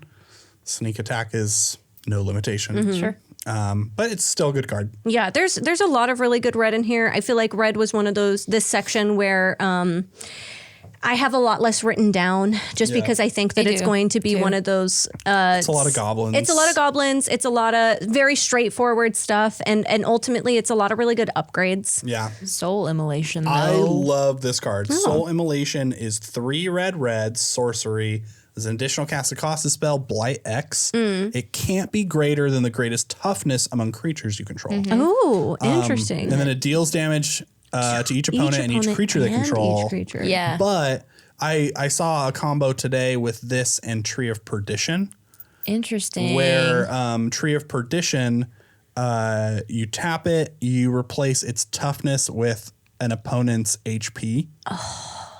Now, you could kind of do a couple of things where you cast additional casting costs, you blight X. So you blight Tree of Perdition like 12. Then you, in response, tap Tree of Perdition, Right. swap an opponent's life total, giving them 1 life. Soul Right. Immolation deals 12 damage to each opponent and each creature they control. You just automatically kill someone. Yeah. That'll do it. That wasn't even on my radar at all. Or this card is nutty. or Yeah. someone has a ton of life. Yeah. You Tree of Perdition to give them 13 life, Tree of Perdition 1 billion life, And or 1 billion still- toughness. Yeah. And then X is like 30 something. Right. Yeah. You know? Yeah. A lot of crazy things you can do with Lots this. of crazy things. Spine Rock Tyrant. Yeah. 3 red, Flying Wither, which is 6/6. gross. 6/6. Yeah. Yikes. Whenever you cast an instant or sorcery spell with a single target, copy it. If you do those spells, gain Wither. You may choose new targets for the copy. That's really gross, especially if you're casting like Lightning Bolt. Yep. I think Shock. that this card might get peeked at to be put in Azula. I knew it. Ew, I hate it. Yeah, that's why I was shaking my head. You I gave me pulled this it out of my evil bundle. look. Yeah, and I went, oh hey, Yeah. that's I crazy. like that. And I don't have a lot of flyers in that deck. It would also be really good in a dragon deck. Yeah. I mean, any like red pinging storm deck, grape shot. Right. Yeah. Just doing like storm wither 1 a billion times on a bunch of things. It's gross. I can only shake my head at Yeah, you. it's gross. I can only shake. You guys did this. I didn't. I mean, I did. think wither, You did this. You did I think this. wither is a gross ability. It's a really gross ability. I think that copying instants and sorceries, gross ability. And then giving them wither, ugh. Yep. Yeah, it's gross. It's gross. It's cool. I like it. Tweez cracks me up. That's It's it. just funny. The It's just art for funny. Tweez. Yeah. Yeah. 2 in a red. Tweez deals 3 damage to any target. You may discard a card. If you do, draw a card. Kind of whatever, but A fairy pulling a giant's nose hair cracks me up. That's it. funny. That's it. Yeah. flavor. I've got one from the commander deck Okay. to talk about. What do you got? Impulsivity. Oh yeah, another elemental. Another elemental. Like I said, I'm not going to touch on these a ton, but there's a couple. It's the other encore. I think there's one for each color. When this creature enters, you may cast target instant or sorcery card from your graveyard without paying its mana cost. If that spell would be put into a graveyard, exile it instead. And then it's got encore. Once again, exile this card from your graveyard. For each opponent, create a token copy that attacks that opponent. This turn, if able, they gain haste, sacrifice at the beginning. So literally think about having that dragon on the field. Yep. Then you encore, you get 3 instances of this, 3 things out of your graveyard. It's really situational. It is very situational, but I think in the right circumstance, it's also a 7 cost 7/5. Yeah. So Yeah. It's good. I remember when I cast it, it was like I had cultivate. Yeah. Which is great, but like not the most impactful thing Yeah, when you sure. cast something for 7 mana. right. I think it also greatly depends on if you're putting it in a Wooburg deck or if you're putting it in a if mono you're- red if deck you're- or if you're evoking it in for 4 and then it's dying and yeah. coming back and you're getting 2 spells. Yeah. That's really good. way different. Yeah. Way different. Moving on to Village Pillagers. Oh, we saw this card. I hate this card. Yeah. Yep. It sucks. This with flourishing defenses. Yeah, Ruined us. Every 1/1 token player's worst nightmare. Yep. 5 cost Goblin Warrior 5/5. Also a big guy. Wither. When this creature enters, it deals 1 damage to each creature your opponents control. Whenever a creature your opponent controls with a counter on it dies, you're going to make a treasure. It's a great card. It's a tap treasure. It's a tapped treasure, but it's a massive value. It's gross. It's massive value. It's gross. Yeah. Once again, just going to be really good for like mono red or Rakdos goblins. I mean, this with like Auntie Ool could be a game I ender. mean, yeah. Depending on the board state, it is gross. And you can see it in action in our video. Yes, you can. Yeah. You can see all the light leave our eyes. And now on to green. On to green. Of course, another giant. Aurora Awakener. Trample Vivid, which is new to this this set. So when this creature enters, reveal cards from the top of your library until you reveal X permanent cards, where X is the number of colors among permanents you control. Put any number of those permanent cards onto the battlefield. Put the rest revealed at the bottom in a random order. That's crazy. Yeah. If you have a way, you're playing 5 colors, ideally maybe 3 colors. Yeah. Having a way to manipulate the top of your deck, whether it's like scroll rack, Sensei's Divining Top, something like that. Yeah. This card is gross. You could do some nasty stuff with this. Again, I don't see it being included in a ton of the 5-color decks from this set. No, not necessarily, but I think that there are some existing out there that will benefit from this. I love the Vivid mechanic. I was going to ask. Yeah. I really like it. I wish that there was more of it or more impactful cards with the Vivid treatment. Right. But yeah. Celestial Reunion is just really pretty. It's Islu and Erdu all on one, connecting. It's also a pretty good card. As an additional cost to cast this spell, you may choose a creature type and behold 2 creatures of the type. And then search your library for a creature card with mana value X or less, reveal it, and put it into your hand, then shuffle. If this spell's additional cost was paid, reveal the reveal card is the... Oh, my Jesus. And the revealed card is the chosen type. And the revealed card is the chosen type. I don't have glasses on, so this is hard. Put that card onto the battlefield instead of putting it into your hand. So you pay exactly what you need. It's a tutor. And you get stuff out. I mean, this card is nuts in any green typal deck. Yeah. I mean, I mean, the one thing that I can think of is like you play Yavimaya, Cradle of Growth. Everyone's got forests. You play this in a Lathril deck to get your Forest Walk. Gives all elves Forest Walk. Yeah. Suddenly you have a game ender for 4 mana. Yeah, right. The X cost doesn't have to be hefty. No. It can just be exactly what you need. Yeah. Speaking of awesome for typal decks, champions of the perfect. You say typal decks, but specific typal decks. We know what you're decks. talking about. Yeah. It's a 4-cost 6/6, which is really good. As an additional cost to cast this spell, behold an elf. And exile it. So that can either be something like you're playing a lot of mana dorks, and so you just toss a Llanowar Elves and it comes back later, or it can be something that you can't pay for yet. You know, it can be your 6 or 7 cost cards that when this dies, you'll get it later, and then hopefully you'll have the mana to cast it easier then. Whenever you cast a creature spell, draw a card, which is really important in some of these decks. It's the Beast Whisperer effect, which is the same, but... and then when this creature leaves the battlefield, return the exiled card to its owner's hand. So it being a 6/6 is crazy. It's crazy. Yeah, for it's 4 mana. nuts. Yeah. Crazy. Especially it's like if you're in a position where you don't need a ton of mana and you like you said, you just get rid of your Llanowar Elves. Like, yeah, gross. Or even like tap the Llanowar Elves 4 mana to cast this. Yes. And then get rid of it. Right. Like, there are so many ways where this can just be. Yeah. Auto include. If you're playing elves, this is essentially an auto include. Yeah, Card absolutely. draw. It's a 6/6 body. It's cheap. It's insane. My next one is F. If Mine is too. Yep. Formidable Speaker. Yep, that 3-cost 2/4 elf druid. When this creature enters, you may discard a card. If you do, search your library for a creature card, reveal it, put it into your hand, then shuffle. You can pay 1 and tap it to untap another target permanent. Yeah. There's a couple reasons why this card is good. Once again, discard something you don't need to get exactly what you need in that moment. Oh, hey, Crater Hoof. It doesn't matter, right? If it's a Crater Hoof, if it's removal, it's whatever. It's so strong. You're getting what you need. Oh, it is. Creature card, but creature removal. If you have that, if you're playing Blight. And then, of course, for Lathril, pay 1, untap another target permanent. That allows me potentially multiple Lathril triggers. I mean, anything. It could trigger, Marwyn for just like a billion mana.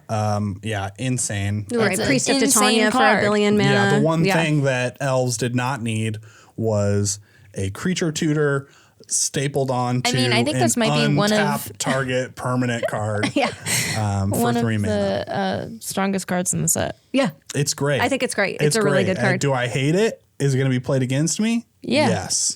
I really, though, before we move on, want to just talk about the flavor text at the bottom. Oh, okay.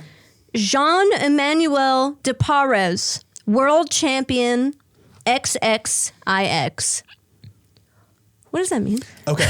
So What does that mean? I'm pretty sure. Is this a real? It's a real person. Okay, I liked the idea in my head canon that this elf right here that we're seeing is Jean-Emmanuel de Perez. Okay, do the and world- then his world champion is for being the best speaker. Well, maybe just the world champions get. So I believe this they is get to be on a card. Yeah, Yeah. this is the card that they picked to be on. So that is them. You're just being silly. No, I just wanted it to be an elf that wasn't real, that was the world champion of speaking So real that good. is supposed to be them. The art is based off them. Oh, great. Just Yeah. like the Fairy Mastermind. Or if you is- play Arena. Oh, yeah, Fairy Mastermind, Glass is on the fairy. Yeah. If you play Arena, there's all of the portraits of all of the winners. so- I know what it is. Do you? Did but, you? But wouldn't it be funnier if this elf was just the world Just champion random? of speaking? Wow. Like they've Your done. headcanon is f***ing They've nuts. done that many years of speaking competitions Moving in on. Lorwyn. Moving on. Come on. Oh, so funny. Oh, I want to shout out this card here. Midnight Tilling. Mill 4 cards, return a permanent card from among them to your hand. 2 mana, instant.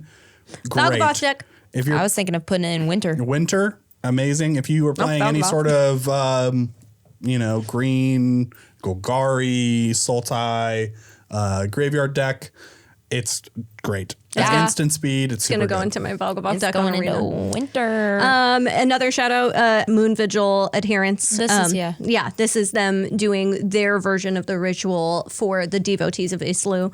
Not necessarily a great card, but once again, just really cool to see the lore put into that. Makes Yep. me excited to see. yeah.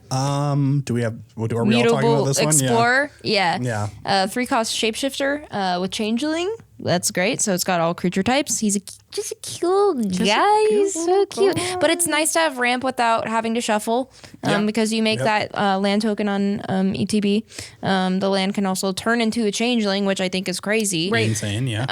And the landfall triggers with this card, I think, are going to be It's kind of really crazy. good. I mean, landfall is awesome. The fact that you can blink this, making a ton of mana. Yes. It reminds me very much of the what's the Hauntwoods? Overlord of the Overlord Hauntwoods. Hauntwoods. That when it enters, you make the everything. Word.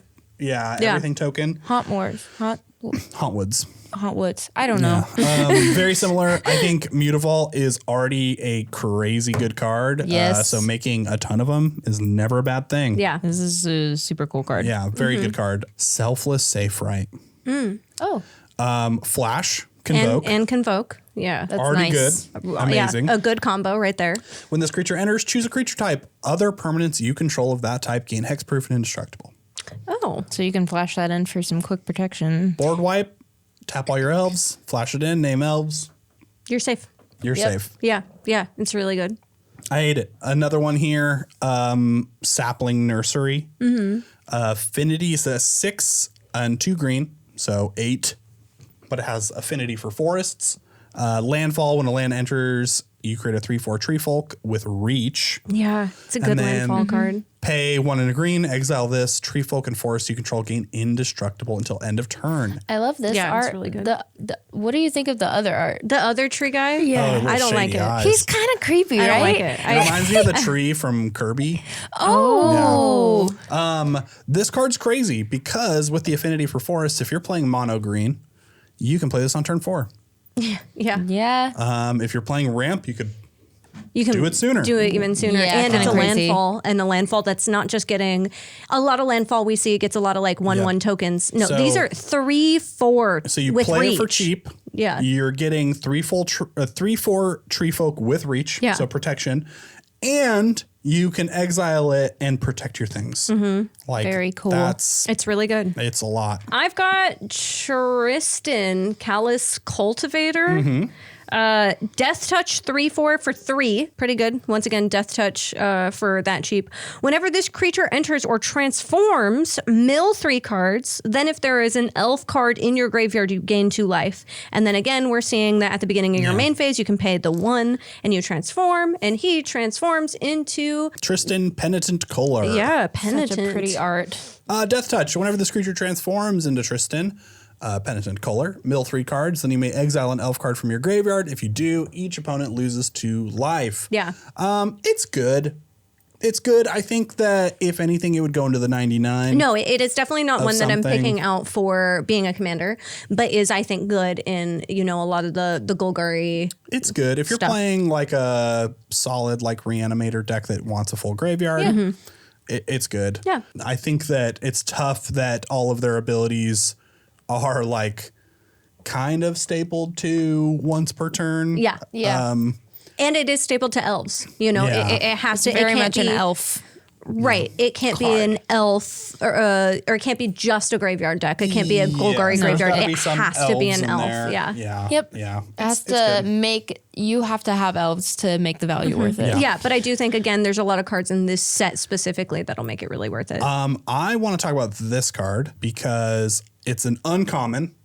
It's Virulent Emissary, 1 green mana for a 1/1 with Death Touch. When another creature enters, you control enters, you gain a life. So it's got like an Essence Warden effect. Yeah. On a 1/1 Death Touch for 1. Right. A turn 1 play that is So really good. good. So Very good. strong. Life Yeah. gain, protection. It's cheap. Gross. What more could you ask Yeah, for? gross. Yeah. A dream. Jubilation, again, we won't touch on it super hard, but really good in the Ashling the deck. commander It deck. comes in the commander deck, Yep. but it's also just a really good elemental. Whether you are using its evoke cost plus haste, that gives you 4/4. Or if you use its encore cost, it's a 2/4/6. Yeah, 6 with trample. With trample. So really nice card to add into some green decks that can be a game winner. Yeah. Yeah. Springleaf Parade. Yeah, Springleaf Parade from the commander deck. The elemental commander deck is X green enchantment. When this enchantment enters, create X 1/1 colorless shapeshifter creature tokens with changeling. Right. They all your tokens can tap for mana of any color. And all tokens, Honestly, any creature token. I creature might tokens. switch out Awaken the Woods in Renoa with this card instead. It's really good. The fact It's that really good. there are shapeshifters with changeling means that you can really play this in like any typal deck. Yeah. You can play this in any like just go wide deck. Yep. Yeah, I mean, in a token deck, I very think it's huge versatile. for mana, but then also if it's later game, you can establish a more dominant board state. Yeah. Yeah. Yeah. And I mean, like, even like casting it for, X's 2, X's 3, like that still ramps you so much. Right. Yeah. 3 mana dorks on the field is Also, not a if bad you thing. have haste, Yeah. Okay, we are moving on to Multicolor. multicolored cards. Heck yeah. This is where a bulk of the Primo commanders Yeah. are going to be. I do know that I've seen around, at least just to mention it, that I've seen a few people already starting to build Abigail, Yeah. Eloquent First Year. So the Bird Bard 1/1, flying first strike, lifelink. When Abigail enters, up to one other target creature loses all abilities. Put a flying counter, a first strike counter, and a lifelink counter on that creature. Oh, interesting. Yeah. So Yeah. pretty fun. It's really cool to see the like Strixhaven students, right? Yeah. That's Yeah. the lore. The Yeah, yeah, Strixhaven yeah. students appearing as commanders. Same with seeing some of the planeswalkers that we know and love in this set. It's cool for both of those things. Yeah, just want to give a little shout out. Yeah, for sure. Ashling's Command, 5 cost, blue, red, 3. Kindred Instant, bringing back the Kindred spells, which is really Yeah. cool. And there's Elemental. one for each Yes. main archetype in the set. Yes, and I do think I have another on my list. Choose 2. Create a token that's a copy of target elemental you control. Once again, really good for a lot of those elementals we were seeing. 100%. Target player draws 2 cards. If you need some card draw, you have it. Yep. Ashling's Command deals 2 damage to each creature target player controls. Mm-hmm. Each creature. And then target player creates 2 treasure tokens. Yeah. So a 5 cost that kind of gets you 2 of a lot of answers that you might need on the board. I mean, the modes for this are so vast, too. Yeah. Yeah. It's like possible removal, possible ramp, draw a spell, Mm-hmm. and you making a copy of a huge elemental is like some of those ETB effects are just Silly. so impactful. Yeah. Yeah. Yeah. Another one you'll see in our video that doesn't perform super well. We're gonna play her spoiler. again. Yeah, give her another bring shot. Her back. Yeah. Bree Bree, of yeah. Clan Stout Arm. So bring her back to the Stout Arm fam. It is a 4 mana Boros giant warrior.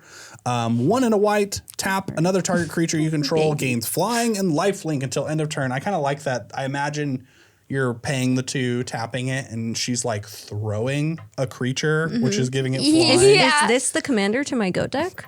Son of a shepherd. Are you throwing goats? Are you throwing goats? Son of a shepherd, daddy. At the beginning of your end step, if you gain life this turn, exile cards from the top of your library until you exile a non-land. You may cast that card without paying its mana value if the spell's mana value is equal to or less than the life you gained this turn. Otherwise, put it in your hand. So, I mean, good. I mean, you can gain a lot of life really quickly.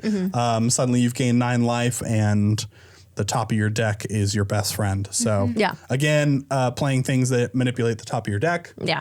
So that you can maximize the efficiency on it. I think we'll see it a lot. Super good.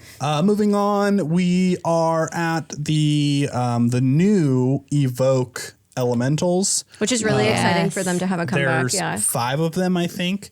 Catharsis, Deceit, Emptiness. Emptiness was one on my list. Yep, Emptiness is amazing. The other one is Vibrance is really good. Yeah, so it's Catharsis, Deceit, and Wistfulness. Yes. That's right. I mean, these are all really good cards. I don't know why I specifically honed in on the Emptiness.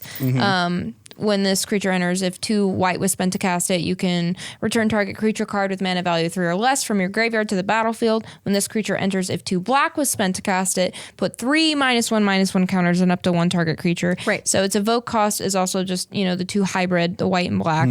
I think it's a good card if you need to pay for easy removal to get something out of the graveyard for a creature in the early game. You can happily pay the evoke cost. Right. But I think all of these elementals shine with Ashling, the Limitless. 100%. I mean, 5 color, you can throw them all in there. They all are, it's just a big toolbox. It They're is. just doing good You would stuff. be able to pay both the costs to get, the cost with the cost reduction to get both effects. Even I if think you're that's huge. doing the 4, Evoke 4, if 2 of them are white, 2 of them are red, you're suddenly getting both effects. Yeah, you can. That's what I mean. Yeah, sure.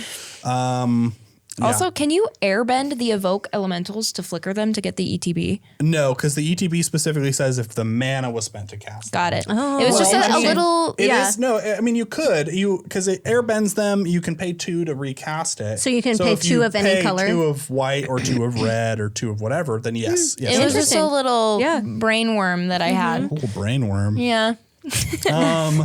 Couple other cards that we like to highlight. Doran, Besieged by Time. You're going to see it. It's a great card. If you're playing a Butts Matter deck, this card is the aggressive tool that you need. And there's been a lot of Butts Matter in the last few sets this too. suddenly turns your I'm building up a wall to protect me into my wall has spikes and guns and you are a big threat. Big threat. Huge threat. Eclipsed cards. Eclipse cards. There's one for Boggart, Elf, Flamekin, Kithkin, Marrow, all of those. They're all really good. Great. I think they're good beyond. I specifically have listed the Boggart probably because it's one of the top. When this creature enters, and they're all going to be a little similar to this, but per their typo. When this creature enters, look at the top 4 cards of your library. You may reveal a goblin, swamp, or a mountain card from among them and put it in your hand. Put the rest of the bottom of your library in any random order. This is a 3 cost. It's a 2/3. They're not super powerful, but once again, they get you either whatever you need. Yep. Do you need this one color? You get that one color. Do you need a creature? You get that creature. Flicker, reanimate, clone to get their ability multiple times. Before we leave this little area, I'd love to touch on Dream Harvest. I mentioned it when we talked about blue, but realized it was blue-black. The blue-black. I think this card is nuts. Each opponent exiles cards from the top of their library until they have exiled cards with total mana value 5 or greater this way.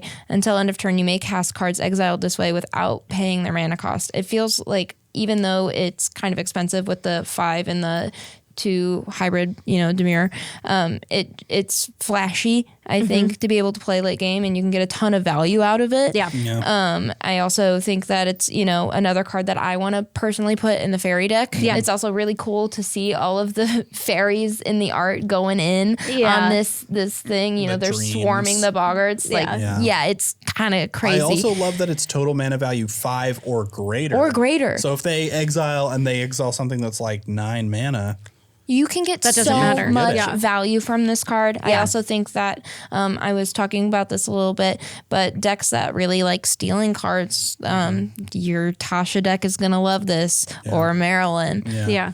Easily counterable though, so definitely. Oh, for sure. I mean, Yeah, you're in it's a blue, sorcery. so you Yeah. have some protection counters, but yeah, great card. I just want to mention, you can scroll down.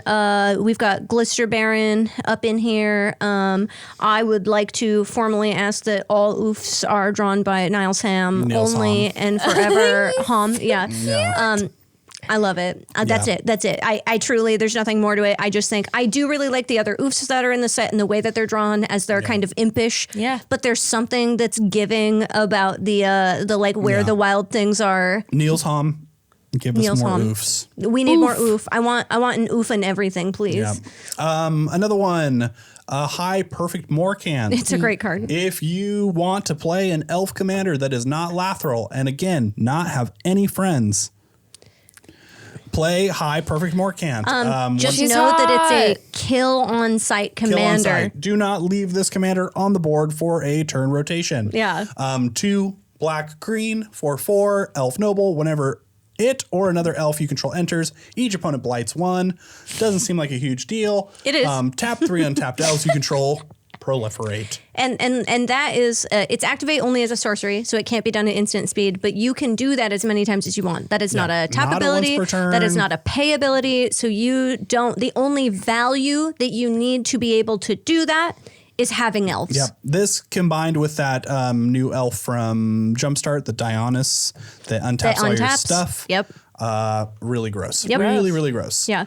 One that I love, once again, for my silly little deck bullshit, is Lorwyn Imperfect Naturalist. So Why an are all the elf elves hot? that's imperfect, They're which is cool. Perfect and beautiful. I They're get perfect it. and I beautiful. just look at them. But it's nice to see his name. He's imperfect. He doesn't belong with the rest of the elves. His flavor text. I know I belong somewhere, just not here. Aw. It's very sweet, very cute. But the important thing to me is when he enters mill 4 cards, and then you can put a creature or land among the milled cards on top of your library. That's great. But then you can pay 5, discard a land card, and create a 1/1 black and green worm creature token for each land card in your graveyard. Worms. I want to build worms, Worm baby. deck.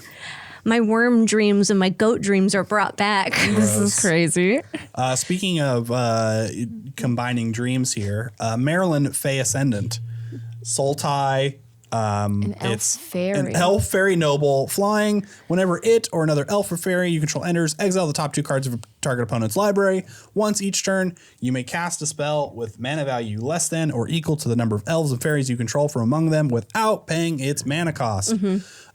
Important to note, you do not have to cast the first 2 that you exile. You can exile as many as you want in a turn. learned that. Pick and choose. Second thing, this card will infinitely mill your opponents using Dead-Eyed Navigator Yep. and Cloud of Fairies. Take that, go nuts with it. Yeah. Use this as a mill deck because it is only, you can only do it once per turn. It's only at, generally it's only at sorcery speed. You can do it on other people's turns, but you can't cast their creatures unless they have flash or unless you have Unless they something that's have giving everything you flash. So if you're playing things like High Fae Trickster, Vidalcan Orrery, things that give you flash, you could really pop off with this. So some of it isn't, some of it is milling. It is also a little different than Tasha, where Tasha gets a pile of cards that she can cast at any point by spending loyalty. Yeah. This is only for that turn cycle. So There are more commands. There's a command for each archetype. 6 command, Tristan's command. that's one on my list. Yep, really Tristan's good. command, I think, is one of the big ones. Yeah. I think it's the best. Once again, an elf card. Elf card, Kindred Sorcery, create a token that's a copy of an elf you control, return 1 or 2 target permanent cards from your graveyard to your hand, destroy target creature or enchantment. Or enchantment, which is great to Or have. creatures target player controls get +3/+3 until end of turn. Untap them. Very strong. That is very important. I'm telling you, all these untap elves. Yeah, that's a great card. The Gorgon's really cool. Another one of the Strixhaven. It's also cool to see Gorgon. There's not a ton of Gorgon. Nope. I want to build a Gorgon deck. Gorgons. I think it would be really, really cool. Tam, Mindful First Year, 1 and a green or blue. Each other creature you control has hexproof from each of its colors. Target creature you control becomes all colors until end of turn. Very cool. I mean, amazing, especially if If you have something that untaps it too. Yeah, if you're throwing this into a 5-color deck where you're playing a lot of 5-color permanents, amazing. Yeah, super good. Twin Flame Traveler's really great card. It's a 4-cost 3/3 elemental sorcerer flying. If a triggered ability of another elemental you control triggers, it triggers an additional time. Yep. This is one of those cards that was in my elemental upgrade deck that unfortunately never made it onto the field. Panharmonicon for elementals. Panharmonicon Yep. was in the deck. Twin Flame Travelers was in the deck. It makes what is an already good deck, especially with Ashling's evoke ability, Yep. even better. Yep. Moving on, I think we're to the Colorless? colorless. Yeah. I have about, just a couple. A couple. I have a few too. There's Yeah. not a ton, but there's some good colorless in here. Yeah. I think my first one Very first one. here. Chronicle of Victory. Yeah, it's a 6-mana legendary artifact. As it enters, choose a creature type. Creatures you control of the chosen type get +2/+2, first strike, and trample. And whenever you cast a spell of the chosen type, draw a card. Holy crap. This is going to make partnered with Banner of Kinship, partnered with any of those. It's everything you want. If you're playing a Typal deck, this is another Typal staple that will go into any of it. It's going to be fantastic. And all of it. Yep. Trample, first strike, 2/2, card draw. Yeah, gross. All of it. You're All of it is playing so any good. sort of like go wide typal board. Yep. I also mentioned Furdock Core. I feel like this is a card that kind of surprised people. It's a Kindred artifact shapeshifter, which I think is really interesting. The Kindred cards are making me want to find which ones I can put into my Delirium decks. Oh, right. But this card is a 3-cost that says Changeling, so this card is also every creature type. Yep. So triggers any of those when an elf enters, when a whatever enters. Yeah. Super good. That's why it's super good. And then you can tap it to add 1 mana of any color. And then you can pay 4, and this artifact becomes a 4/4 artifact creature until end of turn. It can fix your mana. It can become your favorite elf. Right. It can be what you need it to be. Yeah. Right. And yeah, it becomes an artifact creature. And so with it being a changeling, it also still gets the benefit of whatever you have on board. Yep. I have Gathering Stone. It's a 4-cost artifact. As this enters, choose a creature type. Again, it's going to be great in the typals. Spells you cast of the chosen type cost 1 less to cast. That's always fantastic. And then when this artifact enters, and at the beginning of your upkeep, look at the top card of your library. If that card is of the chosen type, you may reveal it and put it into your hand. If you don't put the card in your hand, you can put it in the graveyard. It's kind of like a better Herald's Horn. Yeah. A little bit, yeah. Where it does it when it enters, and then on your upkeep. Yeah, really good. I want to talk about this card. I also The Mirror have that Mind one. Crown? Yeah. I'm 'cause stoked this about card it. Is crazy. I had to read it a couple times, but it's very good. The art mana. is super good too. Dan Frazier. Yeah. 4 mana, as long as this equipment is attached to a creature, the first time you would create 1 or more tokens each turn, you may instead create that many tokens that are copies of the equipped creature. Now, it doesn't get around the legend rule. It doesn't. No, it doesn't, but but if it's you still cracked. were able to get around the legend rule with like Mirror Room or something like that, the possibilities are endless. Well, and what we're seeing too is there's a lot of really good cards in this set that we were like, oh, I wish this was a legendary creature. I'd play it as a commander. Yep. Mirror Mind Crown makes it awesome. Yeah. Yeah. If you have a creature that has an anthem effect, equip it to that, make a bunch of tokens. Suddenly you have a bunch of anthem effects and your board is huge. Yeah. Yep. Another one that I want to talk about, Stalactite Dagger. It's equipment when you cast it. It's 2 mana. When you cast it, when it enters, create a 1/1 colorless shapeshifter creature token with Changeling. Sure, it's cool. Kind of like the germ tokens and stuff that you cast. Right. Yeah. Equipped creature gets +1/+1. All creature types. All That's the changeling important stuff. part. Yes. So making it all creature types. I'm thinking like this in like a Minsc and Boo deck where you care about hamsters specifically, an archetype that does not have A lot of help. Minotaurs, goats, gorgons, Yeah, you know. you've got a Forgotten Ancient that's been sitting there gathering +1/+1 counters for a billion years. Suddenly you equip it and it's a hamster, and you throw it with Minsk and Boo.